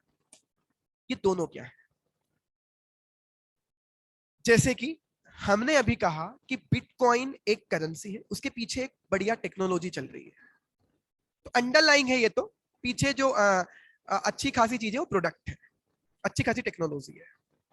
सर जो करेंसी किसी प्रोजेक्ट पर, किसी टेक्नोलॉजी पर बेस्ड है, उसके पीछे कोई टेक्नोलॉजी चल रही है, उसे कहा जाता है कॉइन। कॉइन एक ऐसी असेट है जिसके पीछे खुद की ब्लॉकचेन काम कर रही है। एग्जाम्पल के लिए बिटकॉइन, इथेरियम, बाइनेंस सर एक बहुत बड़ा वर्ल्ड वाइड एक्सचेंज है। बाइनेंस, बाइनेंस का एक कॉइन है BNB. Dogecoin, yes sir, Dogecoin को कुछ लोग बहुत ऐसे समझते हैं कि ठीक है ना, ये तो ऐसे ही चल गया, मीम कॉइन है, किसी ने फोटो बना दिया कुत्ते का और डाल दिया, उससे क्या होता है। नहीं सर, डॉज कॉइन के पीछे ब्लॉकचेन है खुद की। डॉज कॉइन की खुद की ब्लॉकचेन है सर। वो यूज केस भी ला रहे हैं अब तो उनकी ब्लॉकचेन का, कि हमारी ब्लॉकचेन को हम कहां कहां यूज करेंगे। तो डॉज कॉइन के पीछे ब्लॉकचेन है, इसीलिए उसको कॉइन कहा जाता है सर। तो सर कॉइन किसे कहते हैं? एक ऐसी असेट, एक ऐसा क्रिप्टो करेंसी जिसके पीछे एक ब्लॉकचेन टेक्नोलॉजी है। इथेरियम की खुद की है, बिटकॉइन की खुद की है, बाइनेंस की खुद की है जिसका टोकन है बीएनबी, डॉज कॉइन की खुद की अलग ब्लॉकचेन है। और सर ऐसी करेंसी जो दूसरे किसी की ब्लॉकचेन पर बेस्ड होकर बनी है उसे कहते हैं टोकन। ये क्या होता है? मतलब इन लोगों की खुद की कोई ब्लॉकचेन ही नहीं है, इन्होंने केवल ऐसी ही क्रिप्टो करेंसी बना दी। यस सर, ऐसा बहुत है, ऐसी क्रिप्टो करेंसी जिसकी खुद की ब्लॉकचेन ही नहीं है, which is not based on its own blockchain, it is based on another blockchain, किसी दूसरे की ब्लॉकचेन पर बेस्ड है। बेस्ट एग्जांपल सर इथेरियम नाम का जो प्लेटफॉर्म है ना सर, इथेरियम पता है क्या है? इथेरियम ना सर आज की डेट में क्रिप्टो मार्केट का या ब्लॉकचेन टेक्नोलॉजी का एंड्रॉइड प्लेटफॉर्म है। जैसे एंड्रॉइड क्या था सर, एंड्रॉइड पर आओ आप अपनी अपनी एप्लीकेशंस बना लो, वैसे इथेरियम पर जाओ आप अपनी अपनी ब्लॉकचेन चला लो। इथेरियम एक तरह से ऐसा प्लेटफॉर्म है। तो एक तरह से जैसे प्लेटफॉर्म है एंड्रॉइड के लिए, वैसे इथेरियम एक प्लेटफॉर्म बनाकर बैठ गया। आओ आपको गेम बनाना है, हमारी टेक्नोलॉजी पे बना लो। आओ आपको कोई करेंसी बनानी है, हमारी टेक्नोलॉजी पे बना लो। तो सर इथेरियम, इथेरियम अपने आप में एक ब्लॉकचेन टेक्नोलॉजी है जिसके कॉइन को इथर कहते हैं, ETHER, इथर। बिटकॉइन की अपनी टेक्नोलॉजी है और उस टेक्नोलॉजी के ऊपर जो उन्होंने कॉइन अनाउंस किया वो बिटकॉइन है। तो सर इथेरियम अपने आप में एक ब्लॉकचेन है, इथेरियम पर बेस्ड बहुत सारे टोकन बने हुए हैं। तो सर टोकन क्या है? एक ऐसी क्रिप्टो करेंसी जो किसी दूसरी असेट, अदर असेट्स ब्लॉकचेन पर बेस्ड है, उसे कह रहे हैं सर टोकन। इथेरियम ब्लॉकचेन पर बेस्ड टोकन को सर आप नाम देखना ERC20, बहुत जगह नाम आता है। ERC20 जहां लिखा हुआ मिल जाए ना सर, पहली चीज तो ये तय हो गई ये इथेरियम की ब्लॉकचेन पर बेस्ड है, और दूसरी चीज ये तय हो गई कि ये टोकन है क्योंकि इसकी खुद की ब्लॉकचेन नहीं है, ये इथेरियम की ब्लॉकचेन को काम में ले रहा है। इट मींस, अब आपको डाउट आएगा सर कॉइन अच्छा होता है फिर तो क्योंकि उसकी खुद की ब्लॉकचेन है। कह सकते हैं सर, मैं आज इन्वेस्टमेंट एडवाइस देने नहीं आया हूं, बट टोकन भी बहुत अच्छे अच्छे काम कर रहे हैं सर। जैसे एक बहुत पॉपुलर टोकन शिबा इनू, उसने दुनिया पलट के रख दी। शिबा क्या है सर? शिबा एलन मस्क के डॉग का, एलन मस्क के कुत्ते का नाम है सर शिबा, और उसके नाम पर एक टोकन बनाकर हमने रख दिया है Shiba Inu. It's not based on it's blockchain, ये किसी दूसरी ब्लॉकचेन पर बेस्ड है। तो ये है की difference between coin and token. अब सर टोकन बनाने के एडवांटेज है ना, अगर आपको अर्निंग अपॉर्चुनिटी चाहिए, आप चाहते हो मेरा खुद की भी एक क्रिप्टो करेंसी हो, तो सर अब आप खुद की ब्लॉकचेन तो लाओगे नहीं, उसके लिए इतना कैसा खर्चा करोगे, क्यों इतने प्रोजेक्ट बनाओगे? आप क्या करोगे सर? सिंपली अपना टोकन किसी दूसरी ब्लॉकचेन पर बनवा लोगे।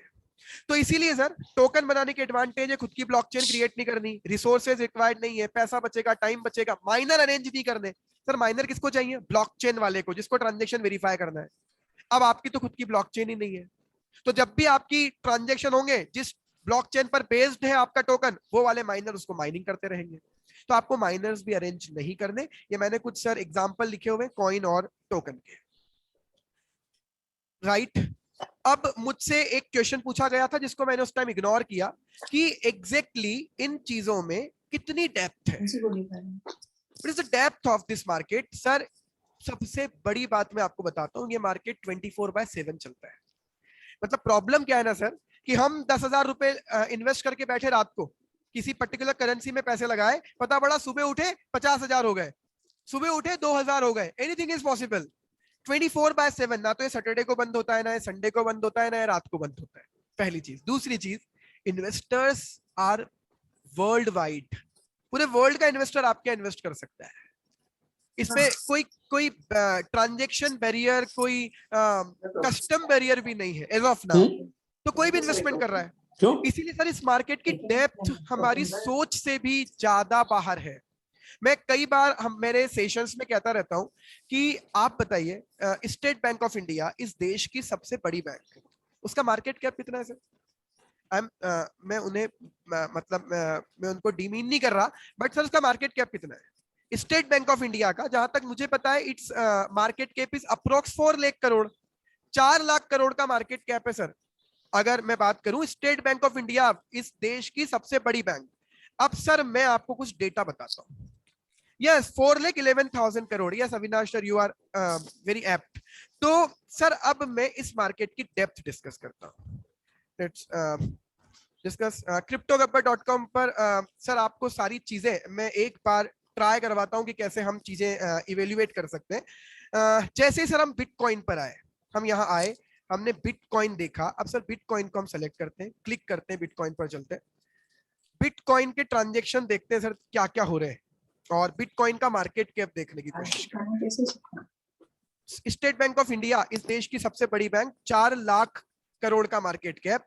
बिटकॉइन पर आए सर, अभी प्राइस कितनी चल रही है? 35,51,653। ये अभी प्राइस है। एक बिटकॉइन 35 लाख रुपए का है। अब पिछले 24 आवर्स में इतने रुपए की ट्रेडिंग हो चुकी है बिटकॉइन में वर्ल्ड वाइड। अब सर आप इसका वैल्यूएशन देख लें, ये आपके देखा नहीं है ना।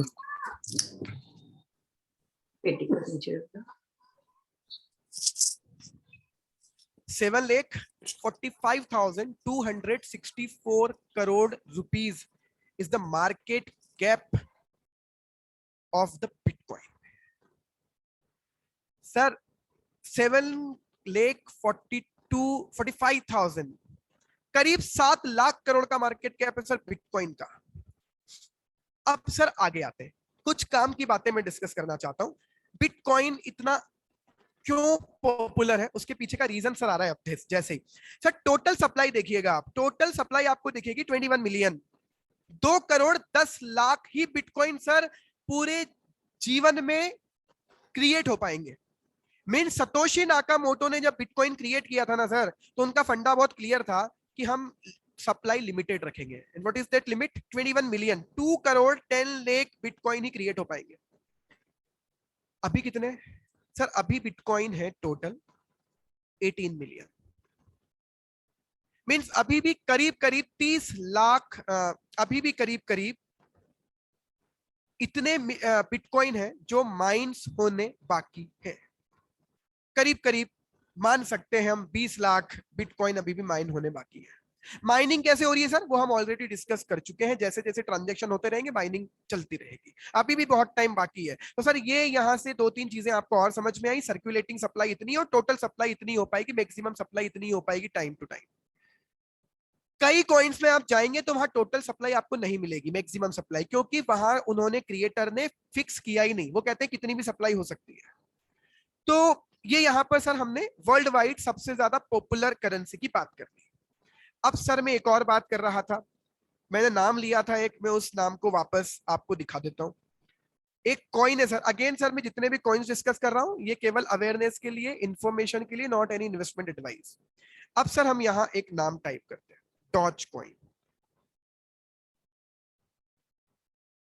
सर एलन मस्क, सब जानते हैं एलन मस्क जी को, वो एक ट्वीट करते हैं और एक कॉइन, मैं एक एग्जांपल दे रहा हूं सर, एक कॉइन जो 5 रुपए का होता है वो 25-30 रुपए हो जाता है। एक कॉइन जो 10 पैसे का है ना, वो एक साल में 40 रुपए का हो जाता है सर। इतना रिटर्न हमने कभी विटनेस ही नहीं किया। मतलब एक सर इस चीज पर भी हम सेशन लेते हैं, Elon Musk effect. Elon Musk कोई ट्वीट करता है मार्केट हिल जाता है पूरा, मींस ये मार्केट कोई चला ही नहीं रहा, एलन मस्क के ट्वीट से मार्केट हिल सकता है।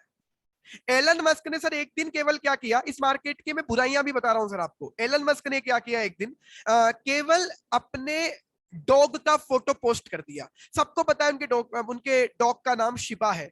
सर शिबा इनू बढ़ गया। शिबा इनू वैसे भी बहुत पहले अपने रंग दिखा चुका है, बट उस दिन शिबा इनू बढ़ गया। सर इस मार्केट की एक और बहुत बुरी चीज, एक कॉइन है जिसका नाम है ओमिक्रॉन। जिस दिन ओमिक्रॉन नाम के वायरस की उत्पत्ति हुई, उस दिन वो ओमिक्रॉन कॉइन 1000 गुना बढ़ गया, जिसका ओमिक्रॉन से कोई कनेक्शन नहीं है। तो चीजें यहां अनलिमिटेड चलती हैं सर। पहली बात तो यहाँ कोई अपर सर्किट लोअर सर्किट नहीं लगता। 9 बजे चालू नहीं होता, 3 बजे बंद नहीं होता, रात भर चलता है, दिन भर चलता है, 24 घंटे चलता है, 7 दिन चलता है और 365 दिन चलता है। और कोई अपर सर्किट और लोअर सर्किट नहीं है। यही सबसे बड़ी रिस्क है इस मार्केट की। यस सर, आप स्टॉप लॉस लगा सकते हो, मींस आप अपनी सेल की प्राइस फिक्स करके रख सकते हो। अधिकतर एक्सचेंज पर ऐसी फैसिलिटी अवेलेबल है कि आप सेल की प्राइस तय करके रखते हैं कि इस पर अगर यहां तक पहुंच जाए मुझे बेचना है, बिक जाएंगे sir. These things are available. अब सर ये डॉज कॉइन ना 13 रुपए पर चल रहा है अभी। ये कुछ समय पहले 40 रुपए का भी हुआ करता था। और जब 40 का था ना, तब हम ये बोलते थे कि कुछ समय पहले तक 10 पैसे 20 पैसे का हुआ करता था। एक साल में इसने बहुत लंबी यात्रा बहुत लंबी यात्रा की है इस डॉज कॉइन में। अब सर आप इसका ही मार्केट कैप देख लें, ये रहा आपके सामने। इतना बड़ा मार्केट कैप। अगेन अगर हम पढ़ना चाहें इसको तो सर 17,248 करोड़ का मार्केट कैप है। अच्छी अच्छी कंपनियों का नहीं हो पाता, ये एक कॉइन का मार्केट कैप है। तो सर यहां पर हमें दो चीजें अभी तक समझ में आ गई, कॉइन और टोकन। जिसके पीछे कोई ब्लॉकचेन चल रही है वो कॉइन, और अगर वो अपनी किसी की उसकी नेटिव नहीं है, नेटिव ब्लॉकचेन, तो फिर वो हम कहते हैं टोकन। नाउ अब सर इस मार्केट में एक और नई टर्म आई है, नॉन फंजिबल टोकन्स। मैं सर 2-3 चीजें बहुत ज्यादा फैसिनेटिंग है इसलिए डिस्कस करना चाहता हूं, ताकि बेसिक्स के साथ साथ ये काम की चीजें भी हम कवर कर पाए। एनएफटी बहुत popular, non fungible token. Sir इसके पहले हम इसके बारे में कुछ पढ़े। सर इन महाशय को सब जानते हैं। इन्होंने एक दिन ट्वीट किया था, just setting up my Twitter. Twitter के ऑनर ने इन्होंने एक ट्वीट किया था। वो ट्वीट इन्होंने एनएफटी बनाकर बेच दिया सर। कितने में? करीब करीब $3 मिलियन में। आप कहोगे ये क्या बेवकूफी है। यहां ऐसा बहुत कुछ चलता है सर। सबसे पहले हम सोचने की कोशिश करते हैं नॉन फंजिबल टोकन क्या है। सर आपके पास एक 2000 रुपए का नोट है और आप ये 2000 रुपए के नोट किसी को भी दे देते हैं, बदले में खुले छुट्टे करवा लेते हैं, चेंज ले लेते हैं, 500 के 4 नोट ले लेते हैं। या 2000 का नोट देकर किसी से दूसरा 2000 का नोट ले सकते हैं। आपने 2000 रुपए का नोट बैंक में जमा करवाया, आप वो दुखी थे कि मेरा ये लकी नंबर का नोट है लेकिन बैंक में जमा करवाना पड़ रहा है। I will make sure, I will ensure कि जब मैं बैंक से पैसे निकलवाऊं तब मुझे इसी नंबर का नोट वापस मिले। सर ये पॉसिबल नहीं है। ये जरूर तय है कि आपको 500-500 के 4 नोट मिल जाएंगे किसी भी नंबर के, या 2000 का कोई और नोट मिल जाएगा, but not of the same number. क्यों सर? क्योंकि हर 2000 रुपए का नोट दूसरे 2000 नोट के साथ इंटरचेंजेबल है। सर इस चीज को हम कहते हैं फंजिबिलिटी, कि ये चीज इस चीज के साथ कन्वर्टिबल है, एक्सचेंजेबल है, हम यूज करते हैं फंजिबल। तो सर जब कोई चीज इजीली इंटरचेंजेबल हो किसी के साथ, फंजिबल कहलाती है। और जब वो चीज फंजिबल नहीं हो, इंटरचेंजेबल नहीं हो, तो वो नॉन फंजिबल हो जाएगी। एग्जांपल के लिए, इसी 2000 रुपए के नोट पर अगर अमिताभ बच्चन जी का आपने सिग्नेचर लिया होता, आपने अपने फेवरेट बॉलीवुड स्टार का सिग्नेचर लिया होता, फेवरेट क्रिकेट स्टार का सिग्नेचर लिया होता, और फिर आप सोचते कि 2000 का नोट 2000 के साथ एक्सचेंज कर लूं, नहीं होगा सर अब एक्सचेंज। मतलब आप नहीं करना चाहोगे, क्योंकि आपके लिए क्या बन गया, it is having certain value, it is higher than 2000। इसकी अपने आप में एक अलग वैल्यू क्रिएट हो गई है। इसी चीज को कह रहे हैं सर नॉन फंजिबल। अब ये नोट किसी दूसरे नॉमिनल नोट के साथ एक्सचेंजेबल नहीं है, ना ही आप करोगे। तो सर ऐसी यूनिक चीज, कोई आर्टिस्टिक वर्क, कोई जीआईएफ, कोई फोटो, कोई पेंटिंग जो यूनिक है, वो डेफिनेटली किसी दूसरे के साथ एक्सचेंजेबल नहीं है, और सर इसीलिए आप उसे कहोगे नॉन फंजिबल। हमने कहा ठीक है, नॉन फंजिबल भी हो गया। अब ये क्या नहीं बला है नॉन फंजिबल टोकन। सर क्या हो गया है ना, किसी जमाने में जब कोई व्यक्ति पेंटिंग बनाता था तो क्या करता था, पेंटिंग बनाता था और ऑक्शनिंग करता था। बाकायदा लोग आते थे, बैठते थे, बोली लगाते थे, और जिसको वो पेंटिंग ज्यादा रुपए में खरीदता था वो उसके पास हो जाती थी, वो घर में ले जाके उसे बाकायदा टांग के रखता था कि मैंने 10 करोड़ रुपए में ये पेंटिंग खरीदी है। सामने बहुत बार होते देखा। सर अब दुनिया बदल रही है, अब किसी ने पेंटिंग बनाई तो है, लेकिन वो उसकी ऑक्शनिंग कर रहा है ऑनलाइन। लोग क्या कर रहे हैं सर, अब किसी पर्सन ने एक पेंटिंग बनाई, कोई यूनिक चीज बनाई, पेंट, जीआईएफ, कोई unique art, what he will do, वो अपनी इस आर्ट को डिजिटाइज्ड वे में कन्वर्ट करेगा एक अप्रोप्रिएट टेक्नोलॉजी को यूज करके। There are number of platforms. Amitabh Bachchan ji ने कहा है वो अपनी चीजों को एनएफटी करेंगे, बहुत सारे और भी सेलिब्रिटीज आगे आ गए हैं। तो number of platforms are there, वो अपनी किसी आर्टिस्टिक वर्क को डिजिटाइज, एक अप्रोप्रिएट टेक्नोलॉजी को यूज करके डिजिटाइज करेगा, और डिजिटाइज करके उसको एक मार्केट प्लेटफॉर्म पर लिस्ट कर देगा कि भैया मैं आ गया हूं मार्केट में, इसे बेचना है मुझे। लोग आए, उसकी बोली लगाए, तो जितने ज्यादा में बोली लगाएगा वो उस चीज को खरीद लेगा, लेकिन वो ऑनर बनेगा, लेकिन डिजिटल असेट का, नॉट फिजिकल असेट। यहाँ एक प्रॉब्लम है बस, क्या पता फिर भी हजारों करोड़ रुपए लोग दे रहे हैं ऐसी आर्ट्स खरीदने के लिए, जो कि आपके पास केवल डिजिटल फॉर्म में आएगी। तो सर हुआ क्या कि आपकी जो नॉन फंजिबल चीज थी, जिसे हम कह रहे हैं आर्ट, उसे हम कह रहे हैं नॉन फंजिबल, जिस दिन आपने इस नॉन फंजिबल चीज को डिजिटाइज्ड वे में कन्वर्ट किया, this will take the form of a token, और फिर इसी आर्ट को सर हम कहेंगे नॉन फंजिबल टोकन, एनएफटी। मतलब जो नीलामी सर पहले फिजिकल होती थी, ये अब नए जमाने की नीलामी है जो ऑनलाइन वे में हो रही है, वी कॉल इट एनएफटी। तो मैंने यहां समझाने की कोशिश की सर फंजिबल क्या है, नॉन फंजिबल क्या है, तो एनएफटी क्या है, ऑक्शनिंग ऑफ आर्टिस्टिक वर्क है under new scenario, photo, GIF, painting etcetera. तो definitely there are certain market place जहां पर जाकर आप लिस्ट करवा सकते हो और जहां पर लोग आ रहे हैं। यस, अब अल्पा मैम पूछ रही है how to ensure that same art piece is not sold to someone else. Ma'am actually हाँ, अगेन हम इंश्योर कैसे करेंगे, क्योंकि जिस प्लेटफॉर्म पर जाकर आपने इसको लिस्ट करवाया वो अगेन एक ब्लॉकचेन टेक्नोलॉजी से क्रिएटेड है, तो वो आर्ट एक यूनिक है। वो यूनिक आर्ट आपके पास उसका टोकन है, वो यूनिक आर्ट जो जो अगला व्यक्ति खरीदता रहेगा, टेक्नोलॉजी में ब्लॉक में डेटा सेव है कि इस पर्सन के पास ही इस आर्ट की ऑनरशिप है, राइट। तो ये तो इंश्योर हो गया कि इस आर्ट के साथ कोई छेड़छाड़ नहीं हो सकती। यस, अब डुप्लीकेसी इज देयर, डुप्लीकेसी हो सकती है। कुछ लोग तो और भी काम कर रहे हैं। कुछ लोगों ने क्या किया मैम, कुछ लोगों ने क्या किया है कि एक पर्सन ने बहुत अच्छा आर्टिस्टिक वर्क बनाया, अब वो पर्सन तो इतना समझदार था नहीं, लोगों ने क्या किया, उस आर्टिस्टिक वर्क को अपने नाम पर लिस्ट करवा के और बेच दिया वो आर्टिस्टिक वर्क ऑनलाइन वे में, डिजिटलाइज्ड वे में। और definitely there are certain challenges, वो तो है ही, डिजिटल वे में चैलेंजेस तो बहुत सारे हैं ही, बट यस, अगर आप एनएफटी खरीदते हैं योर राइट इज सेफ, क्योंकि blockchain technology, data bank is there जिसके पास ये प्रूफ है कि इस चीज के ऑनर अभी आप ही हैं, जब तक आप किसी और को नहीं बेच देते।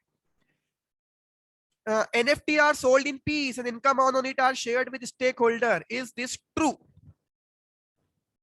NFT are sold in pieces and income on it are shared with stakeholder. Sir, हर अलग अलग तरह के प्लेटफॉर्म्स हैं and every platform is having unique feature and definitely these things are there. लोग ऐसा काम कर रहे हैं, but sir again फ्रॉड इस मार्केट में बहुत ज्यादा होते हैं, तो बहुत सोच समझ कर ही पैसा इन्वेस्ट करना चाहिए। बट यस, जो आप कह रहे हैं सर वैसा हो रहा है, कुछ हद तक ऐसा लोगों ने अर्निंग किया है सर। लेकिन एक मजेदार बात पता है क्या है, it is there an arbitrator who will resolve issue. Madam कोई अभी इधर कुछ भी नहीं है, industry is there but no regulator is there, तो अभी तक कोई मैकेनिज्म नहीं है कि इसको रिजॉल्व कैसे करेंगे, हो गया वो तो फ्रॉड, राइट। एक डाउट और आया था, डाउट ये है कि यार कोई करोड़ों रुपए क्यों दे रहा है डिजिटलाइज्ड वे, डिजिटलाइज्ड असेट खरीदने के लिए। Sir I agree about your perception also कि हाउ ये कैसी बकवास बात है, why a person will pay million of dollars to particular for a particular art which is in digitized way. पहले क्या होता था रोहित, कि मैंने पेंटिंग खरीदी, घर में लाके रखूंगा, लोगों को कहूंगा भैया 10 करोड़ में खरीदी, दिख रही है। Yes, even in international court ma'am, क्योंकि कोई लॉ ही नहीं है ना अभी तो उन्हें रेगुलेट करने का, आप कैसे उस इशू को रिजॉल्व करोगे। As of now what we understand कि आप उस पर्टिकुलर मार्केट प्लेस पर जाएं, उन्हें एड्रेस करें, उन्हें बोले कि ये मेरे साथ फ्रॉड हुआ, आप इसको एड्रेस कीजिए, इसके अलावा कोई और तरीका नहीं है। हो रहा है फ्रॉड.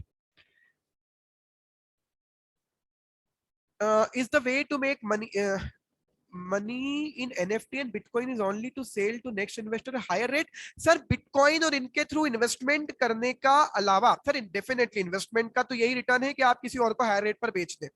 बट सर इसके अलावा staking is one of the concept जिसके थ्रू आप पैसे कमा सकते हैं. सर बहुत डिटेल चीजें मैं टच नहीं कर रहा हूं अभी. Staking is one of the thing to earn the money. Mining is one of the thing to earn the money. तो इस मार्केट में माइनिंग के थ्रू डेफिनेटली एडवाइजर के थ्रू बहुत सारे यूट्यूबर्स हैं. I am one of them but definitely they provide their information. तो ये भी एक तरीका है अवेयरनेस फैलाना, इन्वेस्टमेंट एडवाइस देना. कई यूट्यूबर तो ऐसे हैं जो डेली आते हैं कि these are 5 tokens you should invest in it. तो people are making money by hook and crook. अलग अलग तरीके से लोग पैसे कमा रहे हैं इस मार्केट में. तो there is not the only way कि आप केवल खरीद कर बेचना ही पैसे कमाने का तरीका है. There are lot of way to earn the money in this market. बहुत ह्यूज मार्केट है सर. हम भी 7-8 महीने से पढ़ रहे हैं. और जैसे सर मैं आपको एक और चीज मजेदार बताता हूँ. हम भी डेली जैसे फॉर एग्जांपल हमने सोचा किसी दिन कि यार एनएफटी पढ़ना. एनएफटी क्या है? तो एनएफटी पढ़ते पढ़ते what we witness that there are hell lot of new terms and technology available in the particular blog. इतनी सारी उसने नाम लिखे हुए होंगे ना कि मुझे एनएफटी पढ़ने के पहले ना 50 मिनट 1-1.5 घंटा और वो नई टर्म समझने में लगेगा. फिर मैं उन नई टर्म्स को समझने जाऊंगा, वहां कुछ और अनएक्सप्लोर्ड चीजें मिलेंगी. तो इसका is the limit of this particular market. बहुत डेप्थ है. मैं भी सर एक्सपर्ट नहीं हूं, मैं बिगिनर हूं और मैं केवल छोटा मोटा एक रिसर्चर हूं. तो बट जितना मैं सीखा सर इन्वेस्टमेंट के अलावा और भी number of ways are there to earn the money in this market. Now so doubt ये था कि यार who will pay the $1 million rupees to for a particular digitalized art. Sir लोग खरीद रहे हैं. उसका रीजन है सर 10 करोड़ में आप पेंटिंग खरीद के भी क्या हासिल कर लेते थे? केवल एक सेटिस्फेक्शन. सर उसी को कह रहे हैं आर्ट. सर इन्वेस्टमेंट वैल्यू नहीं रखती, आर्ट परसेप्शन रखती है. सर आर्ट केवल परसेप्शन. आपका परसेप्शन अलग हो सकता है, जो खरीद रहा है उसका परसेप्शन अलग हो सकता है. केवल एक परसेप्शन है, सेटिस्फेक्शन का मैटर है, not the matter of investment. तो मुझे एनएफटी इन्वेस्टमेंट करने से ज्यादा केवल ये लगता है कि लोग खरीद रहे होंगे केवल अपने पर्सनल सेटिस्फेक्शन और परसेप्शन के पॉइंट ऑफ व्यू पर. नाउ एक और इंटरेस्टिंग चीज है सर एनएफटी में कि मुझे ऐसा लगता है कि बाद में मैं इसे अपनी डिजिटल आर्ट को लोगों को लीज कर सकता हूँ, लोगों को रॉयल्टी के फॉर्म में दे सकता हूँ कि जैसे मेरे पास बहुत अच्छी चीज आ गई, एक अच्छा लोगो आ गया, तो हो सकता है लोग इसे यूज करें, मैं उनसे बदले में रॉयल्टी लूं क्योंकि एब्सोल्यूट राइट मेरे पास है अगर मैं उस टोकन का ऑनर हूं तो. So in this way there are number of things connected with the NFT. DeFi की बात अभी मैं नहीं करना चाहता क्योंकि दूसरे डाउट्स आप लोगों के बहुत सारे आ रहे हैं. तो पहले मैं उधर चलता हूं जो मुझे डिस्कस करना चाहिए. ये ब्लॉकचेन का फ्यूचर क्या है? क्या वास्तव में ये ब्लॉकचेन जो तुम लोग कर रहे हो, ये सब लोग कर रहे हैं ब्लॉकचेन, क्या वास्तव में ब्लॉकचेन का यूज केस है? ब्लॉकचेन यूज हो रहा है? सर बिल्कुल हो रहा है. अगर आपने सुना हो सर तो अभी मोदी जी एक नई चीज करके आए सर. कानपुर आईआईटी ने डिजिटल डिग्री दी है which is blockchain based. Is new thing in India. कोई कितनी डिग्री आपको देनी पड़ती है ना, पहले ये वाली डिग्री लाओ, फिर ये डिग्री लाओ, 10th की मार्कशीट, 12th की मार्कशीट, फिर ये, फिर वो, फिर तुम्हारा एडमिशन सर्टिफिकेट, फिर ये, फिर उसको वेरीफाई करेगी, फिर यूनिवर्सिटी वेरीफाई करेगी, बाहर जाओगे वो वेरीफाई करेंगे. सब चीजें हटाओ, डिग्री लॉन्च करो डिजिटाइज्ड वे में which is connected to blockchain technology, जिसमें हैकिंग पॉसिबल नहीं है, टेम्परिंग पॉसिबल नहीं है. तो definitely sir blockchain technology is the future, ऐसा मेरा कहीं ना कहीं मानना है. Might be possible, I am wrong, but sir अभी तो वर्ल्ड पूरा इसी पर शिफ्ट हो रहा है. और अब तो सर मेटावर्स पर शिफ्ट हो रहा है. फेसबुक ने अपना नाम मेटा कर लिया. आज टाइम नहीं मिलेगा मुझे लगता है कि उस वहां तक पहुंचूं, बट सर वर्ल्ड तो अब दूसरी चीजों पर जा रहा है जहां आप अपना अवतार धारण करके कहीं से कहीं पहुंच जाए. मेटावर्स पर चीजें जा रही है सर अब तो technology is improving like anything. तो ब्लॉकचेन का एक तरीका तो सर ये मैंने आपको बता दिया कि ब्लॉकचेन टेक्नोलॉजी का यूज हम रिकॉर्ड्स रखने के लिए, डिग्रीज के रिकॉर्ड्स रखने के लिए कर सकते हैं. पीएम मोदी ने लॉन्च किया है आईआईटी कानपुर में digital blockchain based degree, right. तो this is one of the use जो मैंने आपको प्रैक्टिकल यूज बताया. ऐसे ही प्रैक्टिकल यूज सर बताता हूं जो हमारे से कहीं ना कहीं कनेक्टेड है या काम के. सर अब ये हमारा एक और हमारे से कनेक्टेड बहुत अच्छी चीज, आप जानते हो सर लैंड रजिस्ट्री में कितनी प्रॉब्लम्स होती है. हमने बहुत सुना है. रियल एस्टेट के फ्रॉड्स किसने नहीं सुने. एक ही जमीन 4 लोगों को बेचना, एक ही जमीन के चेन डॉक्यूमेंट 30-30 साल के चेन डॉक्यूमेंट्स इकट्ठे करने में हालत खराब हो जाती है। सर कुछ नहीं, केरला गवर्नमेंट ने अपना पायलट प्रोजेक्ट लॉन्च कर दिया है, लैंड रजिस्ट्री के रिकॉर्ड ब्लॉकचेन के थ्रू। सर कितना आसान हो जाएगा, किससे किसको बेचा था वो रिकॉर्ड, वो डेटा में सेव है, हो गया ना एक ब्लॉक। उसके बाद किसको बेचा, चेन, नया ब्लॉक, उसके बाद किसको बेचा, चेन, नया ब्लॉक। अब आपको कोई रिकॉर्ड रखने की जरूरत नहीं है, गवर्नमेंट के पास ऑलरेडी सारा रिकॉर्ड है आपकी लैंड रजिस्ट्री का। तो लैंड रजिस्ट्री पर एक पायलट प्रोजेक्ट चला रही है Kerala government, blockchain technology in land registry. ये प्रोजेक्ट चल रहा है sir, pilot project Kerala government का। नाउ सर एक और चीज हमने देखी है, हम डॉक्टर के पास जाते हैं, डॉक्टर बोलता है कि यार तुम्हारी जो बीमारी है तो सिवियर है, तो डेफिनेटली हमें सिजेरियन करना पड़ेगा, ऑपरेशन करना पड़ेगा। Telangana government started for property registration already, yes Bhavishya, yes yes. So majority of the government as well as state governments are taking care of the blockchain technology to resolve their issues. So sir अब doctor के हम जाते हैं, doctor पहले तो अगर normally उसको prescription भी लिखना है ना, मेडिसिन भी लिखनी है, तो वो पूछ लेता है हमसे कोई पास्ट में कोई बीमारी थी, कभी कोई ऑपरेशन हुआ, डायबिटीज है, घर में किसी को शुगर है, ऑर्थराइटिस था कभी किसी टाइम पर, कोई और बीमारी थी, कभी पहले कोई सिजेरियन हुआ है, कोई ऑपरेशन हुआ है, आधी चीजें याद ही नहीं रहती। तो सर अब क्या होगा ना, मेडिकल रिकॉर्ड्स ब्लॉकचेन के थ्रू रखे जाने लगेंगे।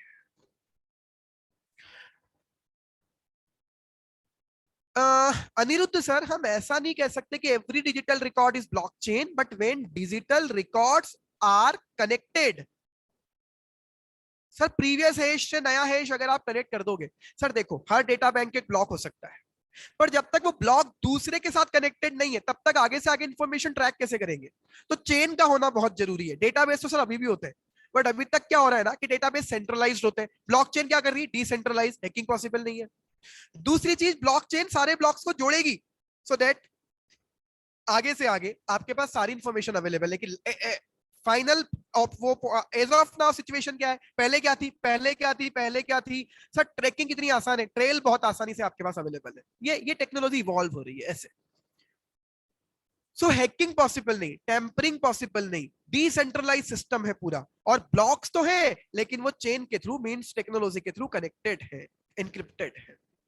तो मेडिकल रिकॉर्ड कीपिंग भी सर ब्लॉकचेन के थ्रू होने लगेगी। बहुत सारी वर्ल्ड वाइड ऐसी कंट्रीज हैं जो इस चीज पर काम कर रही हैं, जिसके थ्रू आप पास्ट की डिसीज, पास्ट की सर्जरीज, मेडिकल हिस्ट्री को मेंटेन कर पाएंगे।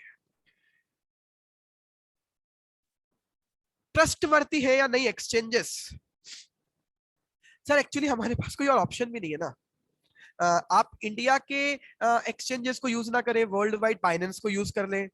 अब सर जैसे कुछ नाम तो इतने बड़े बड़े हैं कि नहीं लगता है कि ये कोई फ्रॉड करके निकल जाएंगे। मैंने उसका तरीका बताया सर आपको कि आप एक्सचेंज पर खरीदें करेंसी और just transfer it into the wallet. Wallet बहुत ज्यादा सेफ है कंपेयर टू एक्सचेंज। एक्सचेंज से सर आप हैकिंग हो जाए अगर, तो आपकी करेंसी किसी और के पास चली जाएगी, वैलेट से नहीं होगा sir. Wallet are having utmost safety. Blockchain of health education property may tempered and cause to loss might be possible, Hemant sir. We will witness this in coming time, coming period. देखते हैं, but sir अभी तो governments को यही future लग रहा है। मोदी जी ने भी कई बार कहा blockchain is the future, Ambani ji कह चुके ब्लॉकचेन इज द फ्यूचर, हमारी कई आईटी एक्सपर्ट, हमारी कई इंडिया की आईटी कंपनीज के ऑनर्स कह चुके blockchain and crypto is the future. Might be possible sir कि it may be tampered in cost to loss, but sir अभी तक तो ये टेम्पर फ्री दिख रहा है, क्योंकि सर लाखों सिस्टम को हैक करना आसान नहीं होता। बट यस टेक्नोलॉजी है सर, शायद लोग इस टेक्नोलॉजी को क्रिएट कर दें कि ब्लॉकचेन को कैसे हैक किया जाता है। बट सर अभी तो सर तब तक हम मानकर चलते हैं कि वो अभी तक तो सबसे ज्यादा सेफ है। वज्र प्लेटफॉर्म लॉन्च किया सर एनपीसीआई ने। एनपीसीआई हम सब जानते हैं, national payment corporation of India. Sir अगर ये ऐसा होता ना तो एनपीसीआई तो एटलीस्ट नहीं आती ब्लॉकचेन पर। NPCI blockchain based platform launch कर रही है पेमेंट को ट्रैक करने के लिए, पेमेंट एंड सेटलमेंट के लिए। एनपीसीआई वज्र प्लेटफॉर्म लॉन्च किया उन्होंने ब्लॉकचेन टेक्नोलॉजी को यूज करके।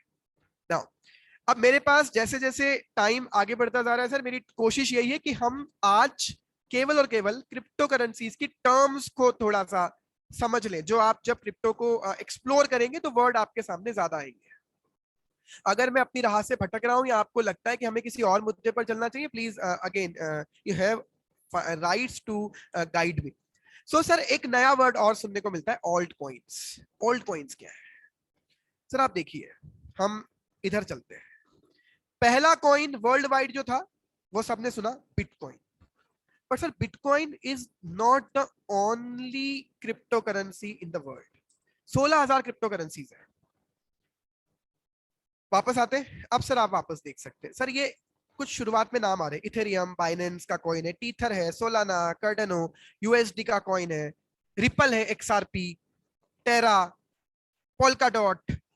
अब सर ये आपको बहुत सारे कॉइन्स दिख रहे हैं। क्या केवल बिटकॉइन ही क्रिप्टो करेंसी? नहीं। बिटकॉइन को छोड़कर जितने भी दूसरे कॉइन हैं उन्हें कलेक्टिवली कहा जाता है ऑल्टरनेटिव कॉइन्स, और इन्हीं को शॉर्ट में कहा जाता है ऑल्ट कॉइन्स।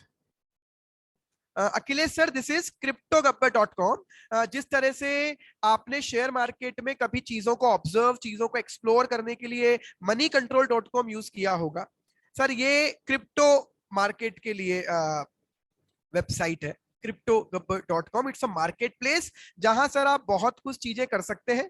क्रिप्टो असेट्स के बारे में यहाँ इंफॉर्मेशन मिल सकती है आपको, कैटेगरी वाइज सारी इंफॉर्मेशन अवेलेबल है। 24 आवर में कितना अप, कितना डाउन, कितनी ट्रेडिंग, मतलब सर पूरी रिसर्च के लिए यहाँ पर पूरा डेटा, आपको हर डेटा अवेलेबल है। 11,000 से ज्यादा कॉइन्स की डिटेल्स यहाँ अवेलेबल है। नाउ यस सर, सर ये मार्केट प्लेस है केवल, यहाँ से आप बाइंग नहीं कर सकते, यहाँ से आप केवल अपनी वॉच लिस्ट बना सकते हैं। एयर ड्रॉप किसका आ रहा है, आईसीओ किसका आ रहा है, सर cryptogabbar.com। सर ये रहा cryptogabbar.com। This is just to research. Research के बाद आप सेलेक्ट करें, सेलेक्ट करके आपको जैसे अपनी इच्छा से जहां इन्वेस्ट करना है करें। तो as of now 11,000 cryptocurrencies are there। as of now 11,000 cryptocurrencies are there on this particular platform CryptoGabbar। अच्छा, एक डाउट आएगा लोगों का, सर क्रिप्टो गब्बर का मोबाइल ऐप अभी तो नहीं है। सॉरी, मैं ज्यादा बात करूंगा क्रिप्टो गब्बर की तो अनएथिकल भी होगा। I am co founder of this, तो मैं ज्यादा बात नहीं करना चाहता। But in coming time we are working on the application of Android and iPhone application of this crypto Gabbar. Might be possible इस महीने में या नेक्स्ट मंथ में हम इसका ऐप भी लॉन्च कर दें। यस आशीष सर, coinmarket.com भी एक मार्केट प्लेस है, वो वर्ल्ड वाइड मार्केट प्लेस है। ये सर इंडिया का पहला मार्केट प्लेस है। तो कॉइन मार्केट कैप अपने आप में एक सबसे पहला नाम था, आई होप सबसे पहला मार्केट प्लेस था coinmarket.com, और ये सर इंडिया का पहला मार्केट कैप है, मार्केट प्लेस है क्रिप्टो गब्बर। सो सर यहाँ सारी चीजें आपको यहाँ अवेलेबल हो सकती हैं। आप अपना पोर्टफोलियो क्रिएट कर सकते हैं in coming time. Whether crypto is legal one, Gaurav sir मैंने स्टार्टिंग में भी कहा था कि as of now crypto is not illegal. जब तक लॉ आकर इसे इलीगल डिक्लेयर ना कर दे सर, तब तक क्रिप्टो इज लीगल। सब लोग ट्रेडिंग कर रहे हैं, ट्रेडिंग करके पैसा कमा रहे हैं। As a chartered accountant what we can say, हम तो सर यही कह सकते हैं कि क्रिप्टो पर होने वाली इनकम टैक्सेबल है। कहाँ टैक्स लगेगा? मैं जितना समझता हूं सर, या तो आप इसे कैपिटल असेट मान लें, क्योंकि कैपिटल असेट की एक्सेप्शन वाली डेफिनेशन में क्रिप्टो करेंसी नाम नहीं है, तो कैपिटल असेट मान सकते हो, या फाइनली अदर सोर्सेज में तो चला ही जाना है, राइट। तो मेरे अकॉर्डिंग सर इस पर टैक्स भी होना चाहिए, क्योंकि जब तक टैक्स तो सर लगता ही है, रेवेन्यू इनकम है। टैक्स में ऐसा नहीं होता कि इनकम टैक्स में हम जानते हैं ऐसा नहीं लिखा है कि ये इन इनकम पर ही टैक्स लगेगा। टैक्स में तो ये है कि ये अगर एक्सेप्शन में नहीं लिखा है तो डेफिनेटली टैक्स लगेगा। तो और जहां नहीं लगता वहां अदर सोर्स में लगी जाता है। तो सर डेफिनेटली टैक्सेबल इनकम भी है, क्रिप्टो लीगल भी है। लाखों लोग सर इंडिया में जिस हिसाब से बताया जाता है करोड़ों इन्वेस्टर्स हैं इंडिया में क्रिप्टो करेंसीज के, तो नॉट इलीगल एट ऑल। सो मैं वापस आता हूं सर, यहाँ पर आप सारी चीजें कर सकते हैं। अब यहाँ से सर आप केवल रिसर्च और सेलेक्ट कर सकते हैं। इन्वेस्ट करने के लिए एक क्वेश्चन आया था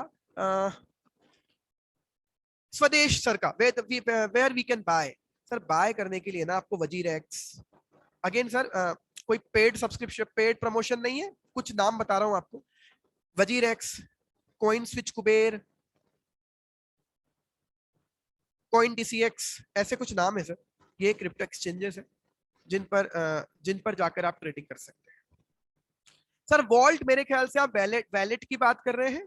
Gate.io डेफिनेटली सर, ये भी ये सर आप सब बाहर के नाम बता रहे हो, मैं ज्यादातर चाहता हूं कि हम पहले इन पर तो आ जाए, मतलब इंडियन को पहले हम चाहते हैं। जितेंद्र सर, वो भी ऑलमोस्ट लोग ट्रेडिंग कर रहे हैं इटोरो पर डेफिनेटली। तो बहुत सारे सर, बहुत सारे एक्सचेंजेस हैं।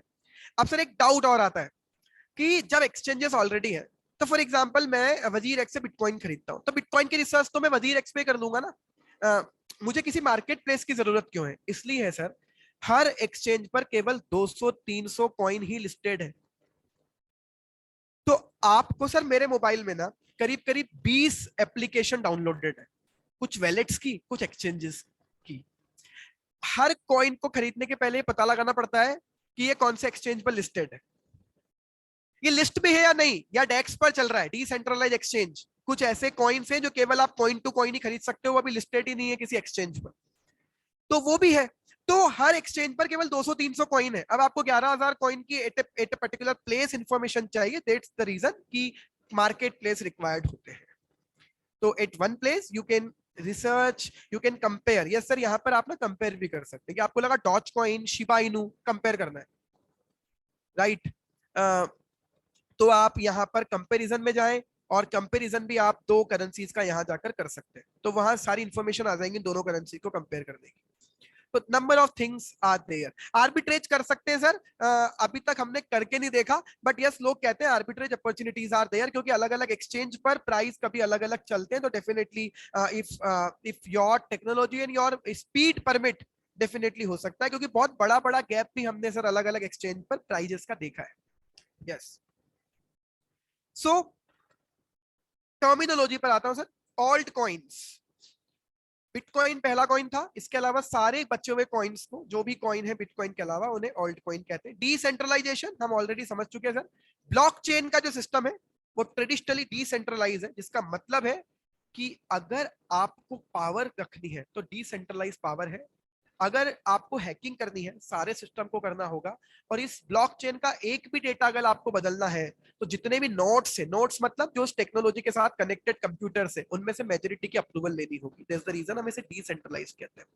इथेरियम क्या है सर? बिटकॉइन के बाद सबसे लार्जेस्ट क्रिप्टो करेंसी है ट्रेडिंग वॉल्यूम में, क्रिप्टो इथेरियम।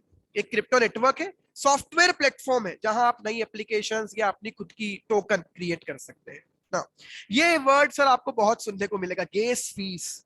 गैस फीस क्या होती है सर? गैस क्या है? एक फीस है जो डेवलपर इथेरियम नेटवर्क को देता है। सर इथेरियम नेटवर्क को यूज करके आपने अपना टोकन बनाया, अब इथेरियम को आप क्या दोगे? तो जो वो फीस जो आप पे कर रहे हो उसी को गैस कहते हैं। आईपीओ सर आता है हमारे शेयर्स का, तो क्रिप्टो करेंसी में सर करेंसीज का आईपीओ नहीं आता, करेंसीज का आईसीओ आता है, इनिशियल कॉइन ऑफर। जब कोई नया क्रिप्टो करेंसी प्रोजेक्ट आएगा, definitely they will required fund. तो वो फंड कैसे लेंगे? वो फंड के बदले में आपको डिबेंचर या शेयर तो देंगे नहीं, वो फंड के बदले में आपको अपने कॉइन्स दे देंगे, राइट? एक और डाउट आ रहा है कि ये यस यस मैं सर बताऊंगा ना, इस बारे में बात करूंगा।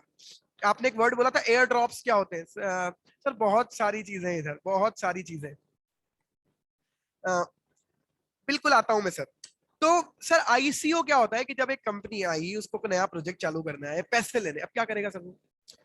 तो अपने सबसे पहले तो टेक्नोलॉजी का एक व्हाइट पेपर, एक नया वर्ड और सर बता दूं, व्हाइट पेपर। जैसे प्रोस्पेक्टस होता है ना सर, वैसे इधर व्हाइट पेपर होता है। आपको किसी करेंसी का बेसिक पढ़ना है, किस टेक्नोलॉजी पर काम करोगे तुम, क्या करोगे तुम, कहां ले जाओगे इस कॉइन के बदले में, कॉइन से कुछ खरीद पाएंगे क्या, ये पूरी चीजें समझने के लिए आपको उस करेंसी का व्हाइट पेपर पढ़ना चाहिए, जिसे हम प्रोस्पेक्टस कहते हैं हमारे यहाँ, इधर के वर्ल्ड में उसे व्हाइट पेपर कहा जाता है।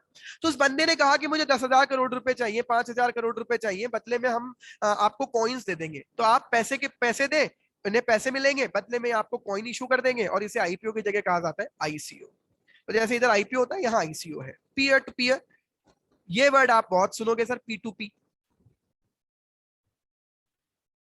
सर वैलेट्स में ट्रांजेक्शन हम कई बार कहते हैं यार पी टू पी ट्रांजेक्शन हो रहे हैं, मींस यूजर इंटरेक्ट कर रहे हैं directly without a third party, बिना किसी इंटरमीडियरी के जब ट्रांजेक्शन होते हैं उसे पी टू पी ट्रांजेक्शन कहते हैं, पीयर टू पीयर, एक पीयर से दूसरे पीयर पर। हैश सर ऑलरेडी मैं क्लियर कर चुका। हैश क्या है?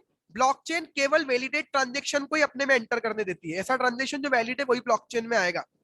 तो उसी के लिए हमें एक इनपुट डेटा पर एक आउटपुट डेटा क्रिएट करना पड़ता है। हर ट्रांजैक्शन का एक सेपरेट हैश क्रिएट होता है। Hash is again the backbone of the blockchain technology, public की और प्राइवेट की। What is the minimum investment in crypto? स्वदेश सर, अगर आपने एडवर्टीजमेंट देखे हो ना क्रिप्टो करेंसी के, आईपीएल के टाइम पर बहुत आए थे, तो उसमें आता था कि 100 रुपए में भी बिटकॉइन खरीद सकते हो। तो there is no minimum limit, कोई मिनिमम लिमिट नहीं है सर। आप 100 रुपए का भी बिटकॉइन खरीद सकते हो। तो 0.00001234 ये बिटकॉइन आपको मिलेंगे।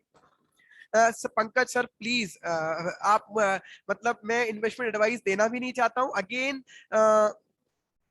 मेरी इन्वेस्टमेंट एडवाइस क्या पता काम की हो या ना हो, मैं केवल रिसर्चर हूं सर, इन्वेस्टमेंट एडवाइजर नहीं हूं। तो वेब3 कॉइन के बारे में हम बात कर सकते हैं आपस में, but not here, extremely sorry. तो अभी सर मैं बात नहीं करना चाहता हूँ। मिनिमम इन्वेस्टमेंट स्वदेश सर 100 रुपी है, और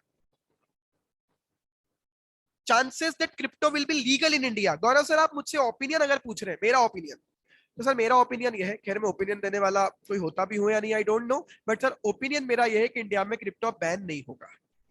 मेरा इस बारे में सर मैंने वीडियो भी शशिकांत सर ने कहा ही कि वो वीडियो देखते रहते हैं मेरे, I am really oblige sir. तो सर मैंने कुछ समय पहले, आज से 1 महीने पहले, जब से ये पार्लियामेंट सेशन आया था, तब लोगों ने कहा था क्रिप्टो बैन होने वाली है, सरकार government is all set to ban the crypto in India, parliament में बिल हो जाएगा पेश। सर अभी कुछ नहीं होगा। उस समय मैंने ये कहा था कि अभी कुछ नहीं होगा। रीजन सर, क्रिप्टो पे पहले गवर्नमेंट बिल तो बना ले। बिल जब बनाती है सर, हम कितने अच्छे से फैमिलियर है, बिल बनता है, पार्लियामेंट्री कमेटी के पास जाता है, उस पर डिस्कशन होता है, स्टेक होल्डर्स को बुलाया जाता है। जब ऐसा कुछ हुआ ही नहीं तो कैसे बिल आ जाएगा? और आलोक सर, ऐसा भी हो रहा है, ऐसा बिल्कुल हो रहा है। तभी तो ट्रैकिंग, ये इस गवर्नमेंट के सामने सबसे बड़ा चैलेंज है कि इस ट्रैकिंग को कैसे करेंगे, इसको रोकेंगे कैसे। और सर यूएसए से खरीदने के लिए बहुत बढ़िया चीजें हैं। यूएसडीटी नाम का एक टोकन है सर, जो बिल्कुल यूएसडी जैसा ही चलता है, यूएस डॉलर का टोकन यूएसडीटी। जो वो कह रहे हैं कि ये यूएस डॉलर की, ये फेडरल बैंक की, यूएस की ऑथोराइज्ड डिजिटल करेंसी है, बट नहीं है। तो यूएसडीटी करेंसी नहीं है यूएस गवर्नमेंट की, जैसे इंडिया की आरबीआई अपनी डिजिटल करेंसी लॉन्च करने वाली है। तो ये यूएसडीटी यूएस की करेंसी तो नहीं है डिजिटल, बट ये क्लेम करते हैं सब, जो गलत क्लेम है। तो ना यूएसडीटी के थ्रू आप बहुत कुछ कर सकते हो, तो लोग कर रहे हैं सर। डेफिनेटली आप यूएस से फंड यहाँ मंगवा सकते हो क्रिप्टो करेंसी के फॉर्म में सर। इसीलिए तो ये चैलेंजेस हैं, इसके थ्रू टेरर फंडिंग हो रही है।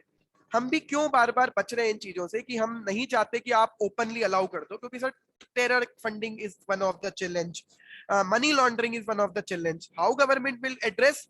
इसीलिए सर मैं भी बात कर रहा था कि इंडिया में गवर्नमेंट इलीगल तो नहीं करेगी। रीजन बीइंग सर, अब बहुत आगे तक चीजें बढ़ चुकी है। रीजन बीइंग, टेक्नोलॉजी को हम अभी इग्नोर नहीं कर पाएंगे। कुछ लोग कहते हैं कि चाइना ने भी तो कर दिया। सर चाइना का तो WWW भी खुद का अलग है, हम चाइना नहीं है। हम वर्ल्ड की इकोनॉमी के साथ बहुत कदम से कदम मिलाकर चलते हैं, and world economy is not ignoring the crypto, they are considering the crypto. Next sir, अगर इंडिया में क्रिप्टो बैन नहीं हुआ तो बहुत स्ट्रिक्टली रेगुलेट होगा, जो मेरा ओपिनियन है सर। अगर इलीगल करना होता ना सर, तो गवर्नमेंट टाइम नहीं लगाती ना सर, इतना तो लॉजिक हम सब जानते हैं। अगर इलीगल करना है सर, गवर्नमेंट क्या कर दे, बोल देना। डिमोनेटाइजेशन भी तो किया था ना, लीगल टेंडर खत्म करने में गवर्नमेंट ने 5 मिनट लगाए। तो किसी भी दिन मोदी जी आकर डिक्लेयर कर सकते हैं, मोदी जी को भी कहना, फाइनेंस मिनिस्ट्री सेक्रेटरी सामने आए, आरबीआई गवर्नर सामने आए, क्रिप्टो इलीगल खत्म। Government is taking time, it definitely means they are thinking to regulate it, not to ban it. और सर टाइम इसलिए लग रहा है because they are researching about it. Government कोई भी जल्दबाजी में कानून नहीं लाना चाहती है। मैंने कई बार अपने सोशल मीडिया प्लेटफॉर्म, अपने यूट्यूब वीडियोस में कहा है, वक्त लगेगा, ना तो इंडिया में इलीगल होगा, मेरा ओपिनियन। दूसरी बात, अभी क्रिप्टो बिल आना भी नहीं है, इसमें टाइम लगेगा, क्योंकि गवर्नमेंट सोच रही है, रिसर्च कर रही है इस बारे में। फॉर्मर फाइनेंस सेक्रेटरी ऑलरेडी, उन्होंने भी 5-7 दिन पहले सर एक इंटरव्यू में कहा कि उन्हें अभी भी नहीं लगता गवर्नमेंट के पास ड्राफ्ट या बिल बनकर तैयार है। तो सर अगेन मैं आपको इनपुट दे रहा हूं कि गवर्नमेंट मीन ड्राफ्ट बना रही है, मींस इलीगल नहीं करेगी, they will legalize it, they will regulate it, not they will not declare it illegal, मेरा ओपिनियन है सर। तो मैं ये जरूर बताता हूं सर आपको कि आप अगर इन्वेस्टमेंट करें केवल एक करेंसी में ना करें, बस इतना। अगेन सर इसे इन्वेस्टमेंट एडवाइस या ओपिनियन ना लिया जाए, बट आप बार बार चूंकि पूछ रहे हैं एक ही उस चीज के क्वेश्चन, सर आप 8-10 अलग अलग कॉइन में इन्वेस्टमेंट करें छोटा छोटा, that will be sufficient hedging of your fund, या डाइवर्सिफिकेशन हो जाएगा ना। प्राइवेट की और पब्लिक की क्या होती है सर? सर आपको अपने वैलेट में, सर अब मैं थोड़ी देर ना पहले वैलेट और स्टॉक एक्सचेंज पर चल चलता हूं बस, क्योंकि टाइम बहुत कम है, मैं चाहता हूं ये चीज एटलीस्ट कवर हो जाए। क्रिप्टो एक्सचेंज और क्रिप्टो वैलेट में लोग बहुत कंफ्यूज है। Sir MetaMask, trust wallet wallet है, वजीरेक्स, कॉइन स्विच, कुबेर, ये क्रिप्टो एक्सचेंज है, यहाँ केवल डीलिंग हो रही है। बट सर यहाँ आप क्रिप्टो रख भी सकते हैं कि बिटकॉइन खरीदा और आपके वजीरेक्स के अकाउंट में दिख रहा है कि आपने बिटकॉइन खरीदा। सर बिटकॉइन खरीदना है ना तो आपको एक्सचेंज पर जाना पड़ेगा, आपने खरीद लिया, अब सर आप इसको सेफ रखना चाहते हैं तो सर क्या करें? उसके लिए आपको वैलेट में आना पड़ेगा। सर मैं पहले एक्सचेंज बता दूं, एक्सचेंज एक प्लेटफॉर्म है जहां आप बाय सेलिंग कर सकते हैं। एक्सचेंज पर क्या रिफ्लेक्ट होता हुआ दिखाई देगा आपको? उस हर क्रिप्टो करेंसी की मार्केट प्राइस, जो क्रिप्टो करेंसी वहां डील हो रही है। दूसरी बात सर, एक और चीज आप समझ लें, हर एक्सचेंज पर हर तरह का कॉइन लिस्टेड नहीं है। मैंने अभी कहा 2-2, 400 कॉइन लिस्टेड है अधिकतर एक्सचेंजेस पर। नाउ क्रिप्टो करेंसी कोई सेंट्रल इंस्टीट्यूशन की पैकिंग नहीं है, इसीलिए your crypto currency holding are not protected the same way as money in the bank.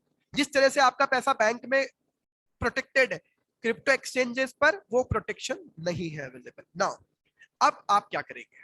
आप किसी भी दिन हैकिंग हो सकती है सिस्टम की, क्रिप्टो एक्सचेंज आपके साथ फ्रॉड कर ले, आप सुबह उठे गायब, बिटकॉइन दिख ही नहीं रहे आपके एक्सचेंज पे। अभी तो सर हमने इतने ज्यादा चीजें सुनी नहीं है ऐसी, फिर भी सेफ्टी क्या है? सर आप अपने बिटकॉइन वहां से ट्रांसफर कर ले वैलेट में, to store all their crypto currency. एक प्रोग्राम है, उससे वैलेट कह रहे, इसकी भी अलग अलग मोबाइल एप्लीकेशन है, हर वैलेट की अलग। ट्रस्ट वैलेट, मेटामास्क बहुत पॉपुलर वैलेट है। अब क्या है, क्या जरूरी है कि वैलेट में ही रखूं? नहीं सर, आप पैसा बैंक में रहेंगे, अपने पर्स में, आपका डिसीजन है। तो बैंक हो गया क्रिप्टो एक्सचेंज और आपका पर्स हो गया मेरे एग्जांपल में क्रिप्टो वैलेट। तो decision to store crypto currency on an exchange और इन अ वैलेट, ये प्योरली आपकी पर्सनल चॉइस है। नाउ वैलेट का यूज क्या हुआ? तो सर फिर आपका क्रिप्टो सिक्योर है, आप अपने टोकन को किसी भी टाइम एक्सेस कर सकते हैं, लॉन्ग टर्म तक के लिए या स्टोर कर सकते हैं, सेफ्टी रहेगी। तो फिर एक्सचेंज का यूज क्या है? केवल बाइंग, सेलिंग, कन्वर्जन। आप सर आप वैलेट में आप पैसे ट्रांसफर नहीं करते, वैलेट में केवल कॉइन्स ट्रांसफर होते हैं, एक्सचेंज में पैसे ट्रांसफर होंगे। आपको ट्रेडिंग करनी है ना सर, स्टार्टिंग कहां से करें? हमें किसी एक्सचेंज पर अकाउंट बनाना पड़ेगा, केवाईसी करनी पड़ेगी, पैन कार्ड, आधार कार्ड सब मांगते हैं, फोटो मांगते हैं, केवाईसी कीजिए, पैसे जमा करवाइए किसी अकाउंट से, किसी बैंक अकाउंट से उस एक्सचेंज को कनेक्ट करके पैसे जमा कराएं, पैसे पहुंच गए एक्सचेंज के ऐप में। फिर आप पंकज सर, यस, वजीर एक्स ट्रस्ट। अब सर मैं ये तो नहीं बोलना चाहता कि मैंने सब देखा हुआ है, बट सर ट्रस्ट वर्ती है, बाइनेंस की सब्सिडरी है, उनकी एसोसिएटेड है। अभी तक तो सर हमने कोई मेजर ऐसे फ्रॉड नहीं देखे कि वजीर एक्स ने किए है ना। तो सर चल ही रहा है सब। Yes we can trust on it, but not my personal opinion, केवल एक मेरा व्यू है जो मैं देखा, मैंने ऑब्जर्व किया। बिल्कुल कर सकते हैं, बट सर मैं फिर कह रहा हूं ना, वजीर एक्स में रख क्यों रहे? आप पैसा रखें, पैसे से कॉइन खरीद लें और कॉइन को वैलेट में ट्रांसफर कर लें। Simple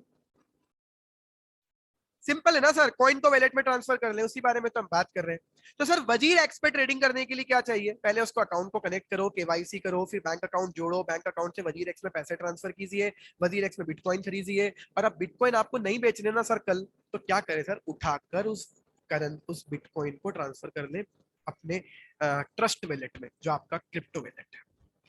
alright. अच्छा सर, अगर आपको वापस बेचने हैं और बेचकर आपको पैसा ही चाहिए, तो क्या कर दो sir?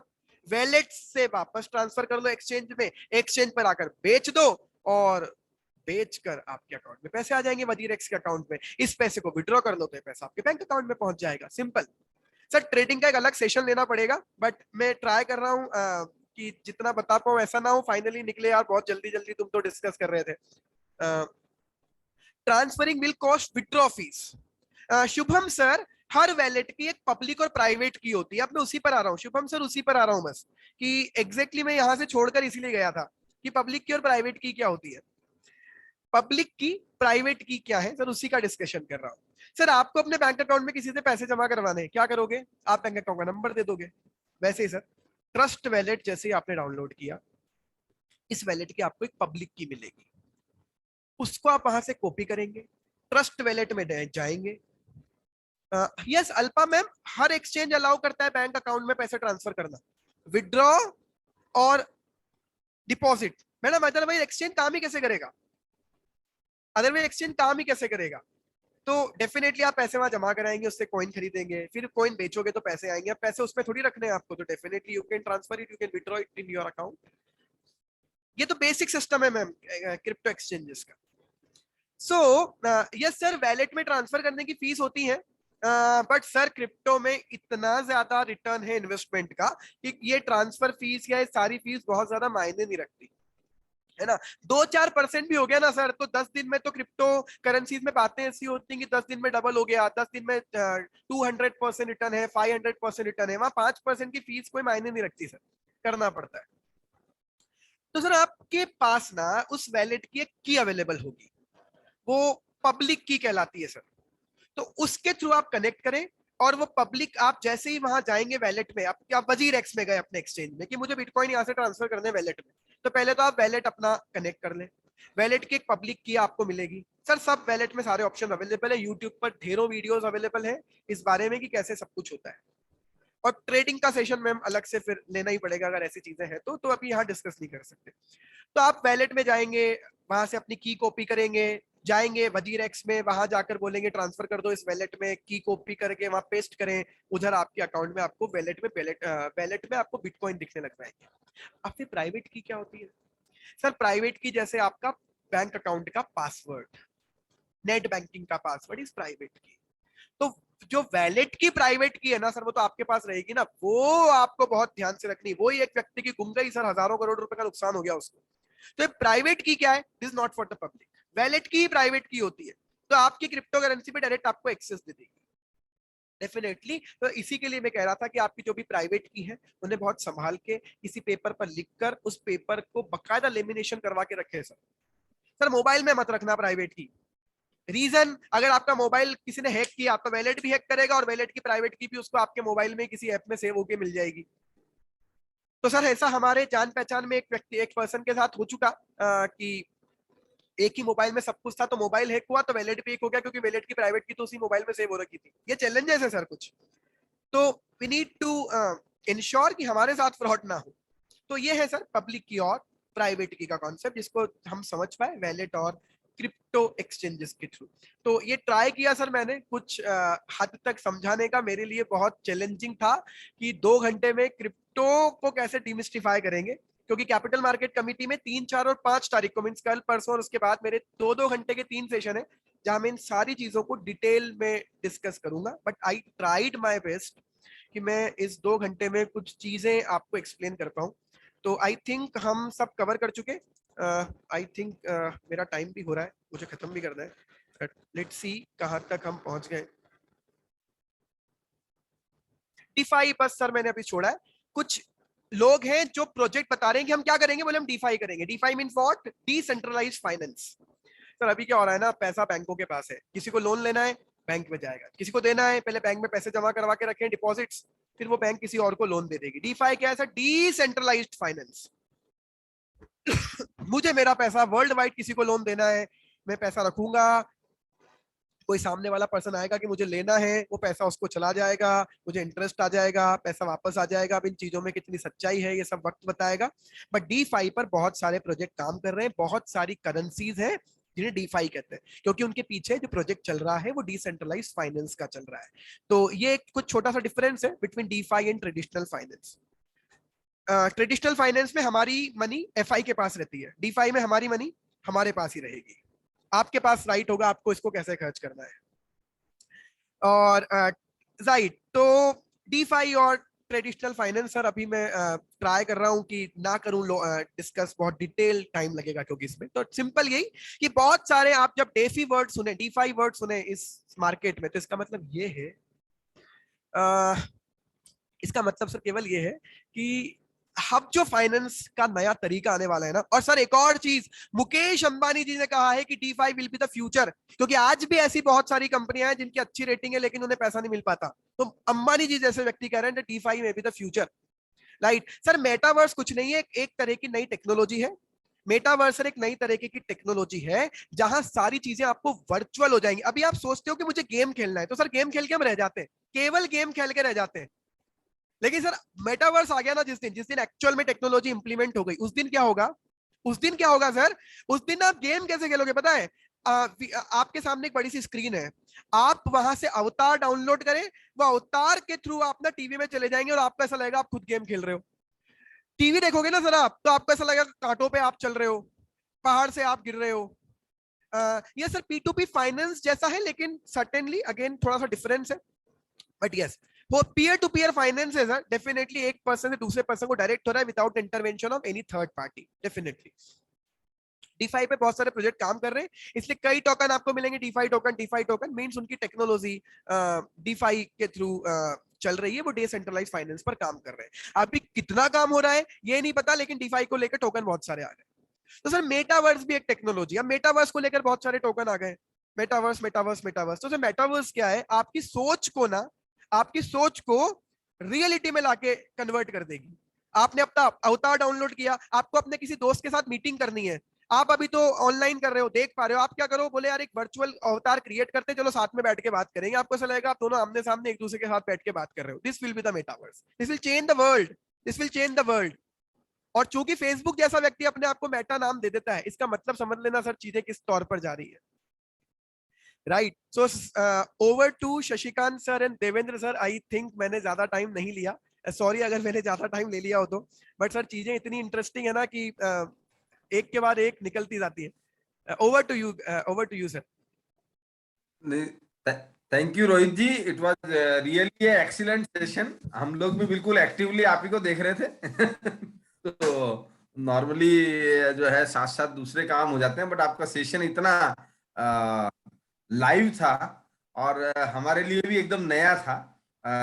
Even I don't know anything about crypto.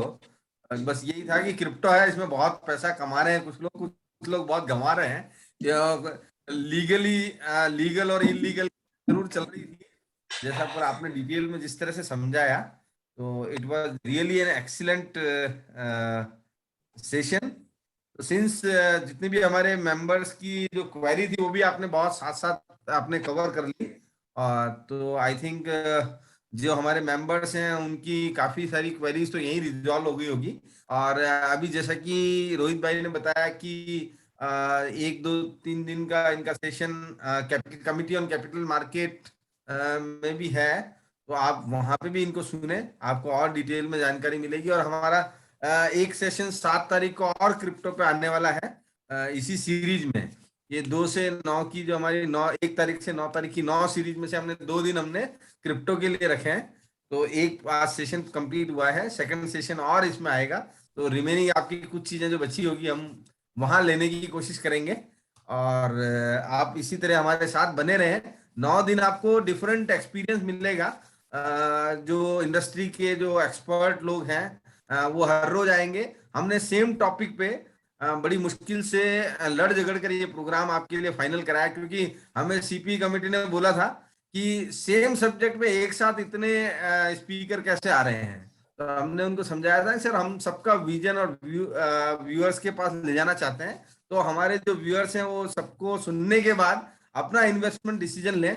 और 2021 तो सबके लिए बहुत अच्छा रहा इन्वेस्ट कैपिटल मार्केट के लिए। घोड़े गधे सबने कमाया, तो हमारी स्पेशलाइजेशन की उसमें आप क्रेडिट नहीं ले सकते, क्योंकि जिसने भी इन्वेस्ट किया वो सबने पैसा कमाया। तो जैसे मैं इस साल रिटर्न फाइल कर रहा था तो हर एक को कैपिटल गेन पर टैक्स आ रहा था। सालों का जो लॉस कैरी फॉरवर्ड होता था वो भी एडजस्ट हो गया, उसके बाद उसको लाखों रुपए टैक्स और देने पड़ रहे थे हर एक को। बट 2022 ऐसा नहीं रहने वाला है।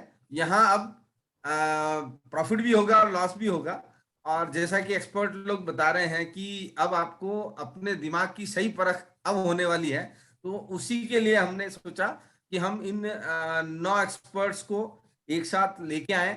इन सबको आप सुने, उसके बाद अपना वाइज डिसीजन जो भी है वो लें, और 2022 आपके लिए बहुत ही लाभदायक हो, फलदायक हो। इसी शुभकामनाओं के साथ हमने इस प्रोग्राम को आयोजित किया। तो now I request Shashikant Chandrakar sir for vote of thanks. Over to Shashi भैया। थैंक यू देवेन भाई। मैं अब पहले बात तो यह है कि मैं रोहित भाई को आज से प्रॉमिस करूंगा कि मैं क्रिप्टो करेंसी नहीं बोलूंगा। अब से मैं भी अब क्रिप्टो एसेट ही Crypto बोलूंगा। asset. Yes, sir. Thank you. वास्तव में इतना लाइव सेशन और क्रिप्टो के बारे में जितने भी हमारी जो क्यूरियोसिटी है या जो भी हम जानना चाहते हैं, समझना चाहते हैं, बीइंग अ चार्टर्ड अकाउंटेंट हम लोगों के लिए भी ये चीजें बहुत मतलब नया है इसमें, और चूंकि टेक्नोलॉजी बेस्ड चीजें हैं इसलिए सबको समझ में आए ये जरूरी भी नहीं है। लेकिन रोहित भाई इस पे आप लगातार R&D कर भी रहे हैं और इसके बारे में सबको अवेयर भी कर रहे हैं। वास्तव में ऐसे ही सेशंस की हमें अभी बहुत जरूरत है जिससे हम इन चीजों को ज्यादा अच्छे से समझ पाए और क्रिप्टो मार्केट में, क्रिप्टो एसेट में हम प्रॉपरली इन्वेस्ट कर सकें, ट्रेड कर सकें। और मैं अपने CIRC और बाकी जो हमारे जो फैकल्टीज हैं जो लगातार 9 दिन के लिए हमको अपने कंसेंट दिए हैं, उन सबको बहुत बहुत धन्यवाद देना चाहूँगा। खास करके रोहित भाई को जो आज इतना लाइव सेशन दिए हैं, बहुत लोगों का हमारा ज्ञानवर्धन हुआ है और definitely they will cope up with, try to cope up with crypto market. साथ ही आज के जो मॉडरेटर हमारे पास चेयरमैन देवेन सोमानी जी हैं, उनको भी मैं बहुत बहुत धन्यवाद करूंगा। और जितने भी व्यूअर्स और जितने भी लोग जुड़े आज के इस वेबिनार में, उन सभी को मैं बहुत बहुत धन्यवाद देना चाहूंगा CIRC के बिहाफ में। और साथ ही साथ आज संडे के दिन भी हमारे साथ बराबर हमारे साथ काम में लगे हुए हैं, आज वेबिनार को ऑर्गेनाइज करने में साथ दिए हैं। मैं CIRC के सारे ऑफिसर्स और स्टाफ को भी बहुत बहुत धन्यवाद दे रहा हूँ। और साथ ही साथ इसी के साथ मैं सबको धन्यवाद करते हुए आज के प्रोग्राम की समाप्ति की घोषणा भी करता हूँ। Thank you very much. एक चीज और ऐड करना चाहूंगा, ये जो प्रोग्राम हुए हैं जो कंटिन्यूअसली, वो सब हमारे YouTube चैनल पे इनकी रिकॉर्डिंग अपलोड कर दी जाएगी। तो कल वाले प्रोग्राम की रिकॉर्डिंग अपलोड ऑलरेडी हो चुकी है और आज वाले प्रोग्राम की रिकॉर्डिंग कल तक अपलोड हो जाएगी। तो आप जो लोग इसको और देखना चाहते हैं या किसी ने मिस कर दिया है तो वहां पे आप देख सकते हैं। Thank you thank you Deven ji. Thank you, sir. This program. Thank you, thanks a lot. So should I end? Sir, end करूं? हाँ हाँ, एंड करें। क्लोज कर दीजिए।